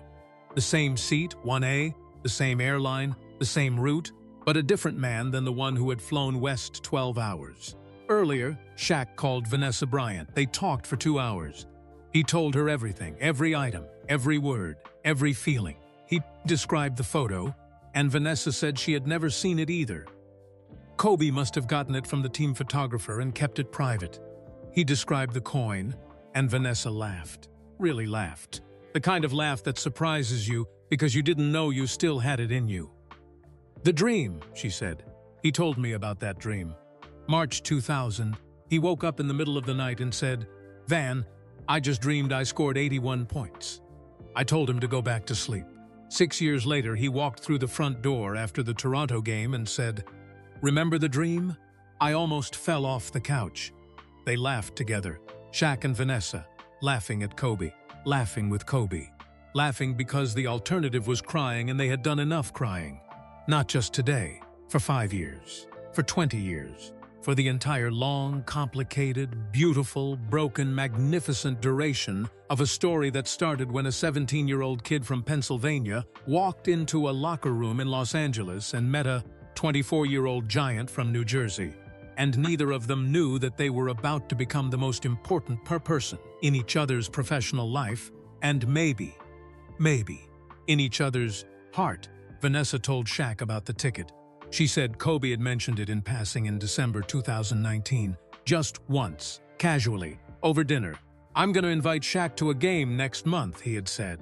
"Just me and him, courtside, like the old days." Vanessa had smiled and said, "It's about time." Kobe had smiled back and said, "I know, it's about time, I know." 2 sentences. 6 words. A marriage worth of understanding compressed into a single exchange over pasta and sparkling water in a kitchen in Newport Beach. On a December evening, when the world was still whole, Shaq thanked Vanessa for the card, for letting Renata find him, for not opening the box herself, for trusting the process that Kobe had set in motion 25 years ago. "He built this for you," Vanessa said. "All I did was make sure it got delivered." "You did more than that," Shaq said. "I know," she said, "but he did more than all of us." They hung up. Shaq looked out the window at 40,000 feet. Somewhere below, America scrolled past. Cities, farms, rivers, mountains. 170 million people going about their Sunday without knowing that a metal box had been unearthed from beneath a basketball arena that morning, and that the contents of that box had rearranged the interior architecture of a man who was 7 feet 1 and weighed 325 pounds, and had once believed he was too big to be broken. He wasn't too big. Nobody is. But he was big enough to be put back together. On January 26, 2025, the 5th anniversary of the helicopter crash in Calabasas, Shaquille O'Neal posted nothing on social media. No tribute, no hashtag, no Instagram story, no tweet, no video, nothing the internet noticed. A few sports reporters wrote articles. Shaq silent on Kobe anniversary. O'Neal goes dark on 5th anniversary of Bryant's death. The comment sections filled with speculation. Was he sick? Was he angry? Had something happened? Something had happened. But not the kind of thing that fits in a headline. That morning at 7 a.m. Pacific time, Shaq walked into Crypto.com arena for the 3rd time in 24 hours. Gabriela Soto let him in. No questions, no paperwork. Just a nod and a held door, and the understanding that some things are above protocol. He walked to Section 8. He walked to row 24. He stood in front of seat 34. He placed the ticket on the purple cushion. The same ticket, the same seat. February 2nd, 2020. Lakers versus Spurs, courtside. A game that was played in grief. A seat that was empty because the man who bought it was buried on a hillside 30 miles away. Then Shaq sat down in seat 35, and he stayed there 1 hour. Same as yesterday. The same 60 minutes. The same silence. The same empty court and the same banners in the rafters and the same ghosts running the same plays on the same hardwood. But today felt different from yesterday. Yesterday was discovery. Today was ritual. Yesterday, he came to find out what Kobe had left him. Today, he came to sit with Kobe. That was the difference. Yesterday was about the box. Today was about the seat. Yesterday was about 25 years of secrets. Today was about 2 chairs next to each other in an empty building. Come sit with me.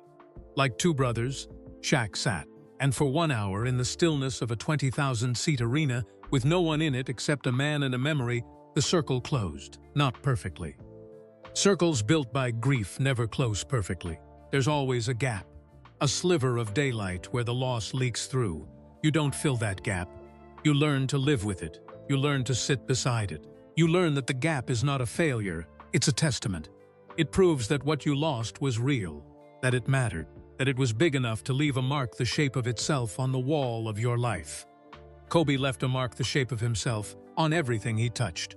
On the game, on the city, on the building, on the man sitting in seat 35 with tears on his face and a ticket on the seat beside him and a heart that was finally, after 20 years of trying, brave enough to say the thing out loud. I love you, too, Bean. I always did. He said it to the empty arena, to the banners, to the court, to the concrete beneath his feet that held a hollow space where a metal box had slept for a quarter century, to Kobe, wherever Kobe was. And then Shaq stood up, picked up the ticket, walked out, into the sunlight, into the rest of his life. 3 months later, in April 2025, Shaquille O'Neal did something no one expected. He announced the creation of a foundation. He stood at a podium in a hotel ballroom in Los Angeles, the same city where the box was hidden, the same city where the voicemail was recorded, the same city where two young men had once been kings, and he announced it with the Shaq smile. The big one, the one that makes the whole room feel like it just got a hug. The foundation was called Seat 34. Its mission was the simplest mission a foundation had ever had. Help people reconnect with the people they've lost touch with. Not lost to death, lost to pride, lost to silence, lost to the slow, quiet erosion that happens when two people who matter to each other stop talking and let the gap grow until it feels permanent, until it feels like geography, until they forget that the gap was a choice, not a canyon, and that choices can be unmade if someone is brave enough to pick up the phone. Seat 34 paid for plane tickets. It arranged meetings in neutral spaces, parks, restaurants, benches overlooking the ocean. It provided counselors who specialized in the particular kind of grief that comes from missing someone who is still alive. The grief of unfinished sentences. The grief of calls not made. The grief of pride. Former athletes. Estranged siblings. Old friends. Business partners who'd let a disagreement calcify into a decade of silence. Parents and children. Coaches and players. Anyone who had someone they needed to see and something they needed to say and a gap they needed to cross. In its first year, Seat 34 reunited over 200 people. 200 conversations that almost didn't happen. 200 handshakes and hugs and tearful, awkward, beautiful moments in coffee shops and living rooms and airport terminals. 200 stories that could have ended with silence, but ended with words instead. Because Shaq understood now. The box had taught him. The letter had taught him. The ticket, the small, impossible, heartbreaking ticket, had taught him the lesson that Kobe spent 25 years trying to deliver. Don't wait too long. Terrence Malone became the foundation's honorary advisor. He attended every event, every reunion, every ceremony. He wore his Lakers cap, the one Dolores gave him, and he stood at the back of the room with his oak cane and his quiet dignity, and he watched people find each other the way he had watched Shaq find the box, with patience, with reverence, with the understanding that some things take 25 years to arrive and are worth every second of the wait. He told the same story at every event, the story of a young man who showed up at midnight with a box and a purpose, the story of a promise kept for a quarter century, the story of a seat in an arena, and a secret in the concrete and a question, can you keep this between us? That was answered not with words but with 25 years of silence. People never got tired of hearing it, because it wasn't just a story about Kobe and Shaq. It was a story about them, about anyone who had ever loved someone too much to say it and lost the chance to try. About anyone who had ever held a secret for someone else and understood that the holding was the gift. About anyone who had ever looked at a phone and almost called and didn't and promised themselves they'd do it tomorrow. Terrence Malone was proof that tomorrow doesn't always come. But he was also proof that if you're patient enough and faithful enough and stubborn enough to keep a promise even when the person who asked you for it is gone, then sometimes on a gray January morning in Los Angeles 25 years after you sealed a box in concrete, the right person shows up. And the wait is over, and the secret goes home. Renata Voss continued her work with the Bryant estate. She finished cataloging Kobe's archive in August 2025. The final item she indexed was the leather notebook, for Diesel. She placed it in an acid-free folder inside an archival box on a climate-controlled shelf in Irvine, California. She labeled it with a catalog number and a brief description. Personal notebook, 3 pages. Instructions for locating hidden time capsule, Staples Center, addressed to Shaquille O'Neal. Then she added a handwritten note on the index card, something she had never done for any other item in the collection.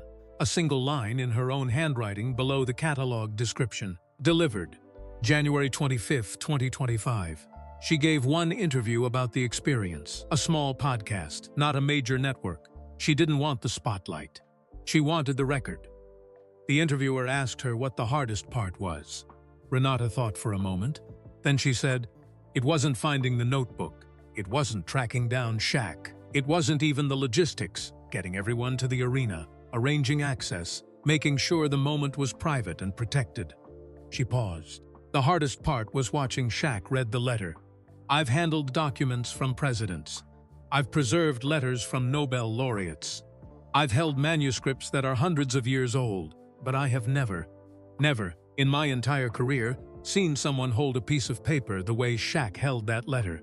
The interviewer asked her to describe it. "He held it like it was a person," she said. "Like if he let go, the person would disappear.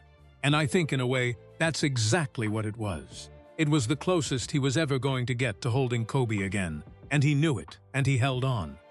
The metal box now sits in Shaq's home office in Windermere, Florida, top shelf, next to his 4 championship rings, 3 with the Lakers, 1 with the Miami Heat in 2006. Next to his Hall of Fame induction plaque from 2016. Next to a photo of his grandmother, Odessa, who died in 1996 and whose voice he still hears sometimes when the house is quiet and the night is long. The box is not locked. The combination, 824, is left on the dial. The lid can be opened by anyone. Shaq made that choice deliberately. He said in a radio interview that he didn't want the box to be a vault. He wanted it to be a door. "Kobe kept it locked for 25 years because it wasn't ready," Shaq said. "Now it's ready. Now it's open. Because the message inside isn't just for me. It's for anyone who's got someone they need to call. Every morning, before he starts his day, before the meetings, the TV appearances, the business calls, the foundation work, the fathering, the living, Shaq walks into his office. He stands in front of the shelf and he touches the box. Just once. Just a fingertip against the cold metal lid. A small gesture. A private ritual. A way of saying good morning to a man who planned everything except his own ending. A way of saying, "I found it. I heard you. I'm holding you to it." And sometimes, not every night, but some nights, the ones when the house is quiet and the Florida humidity presses against the windows like a warm hand and the world slows down to the speed of memory, Shaq opens the drawer in the hallway table. He takes out the silver Sony Walkman with the orange foam headphones. He puts them on. He presses play, and Kobe's voice fills his ears. 21 years old, breathless, giddy, alive, sitting in a parking lot at 4 a.m., with a championship trophy in the back seat, and the whole future stretched out in front of him like a highway with no speed limit. "We did it, man. We just won the championship." And Shaq closes his eyes, and for 3 minutes and 47 seconds, the exact length of the recording, he is not 52 years old. He is not a retired athlete. He is not a businessman or a television personality or a philanthropist or a father of 6. He is 27. He is in a Lakers jersey. He is standing on a basketball court in a brand new arena that smells like fresh paint and possibility. And the skinny kid next to him, one with the sharp elbows and the sharper tongue, and the work ethic that bordered on mental illness, that kid is looking at him and grinning and saying without words the thing they both knew and neither could say, "We are the best, not me, not you, us, hold me to it, big fella." The tape ends, the silence hisses, the Walkman clicks off. Shaq opens his eyes. He is back in his house in Florida. In the present, where the championship parades are memories and the jerseys are in frames. And the arena has a different name, and the kid in the parking lot has been gone for 5 years and will be gone forever. And the sentence they were writing together will never have its last word, because the last word was stolen by a foggy morning and a hillside in Calabasas. But the sentence is not ruined. A sentence doesn't need a period to be complete.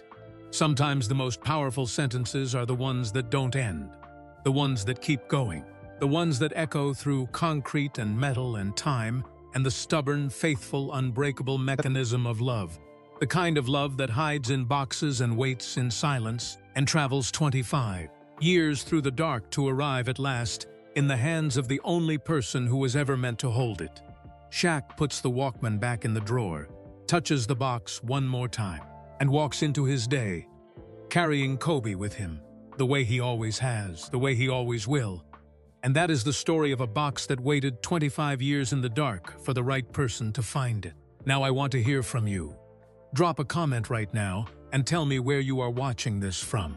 Whether it is Lagos or London, Manila or Miami, Sao Paulo or Sydney, I want to know where this story reached you today. And if this story made you feel something, if it made you think about someone you haven't called in a while, someone you miss, someone you owe an honest conversation to, do me a favor. Hit that like button.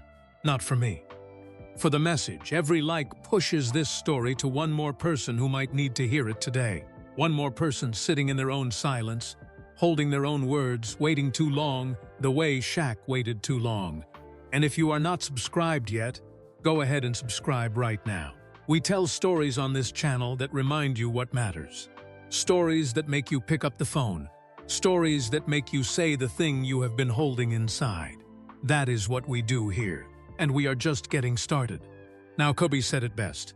Don't wait too long. So don't wait on this either. See that video on your screen right now? Click on it. It is the next story, and I promise you it hits just as hard. I will see you in that one.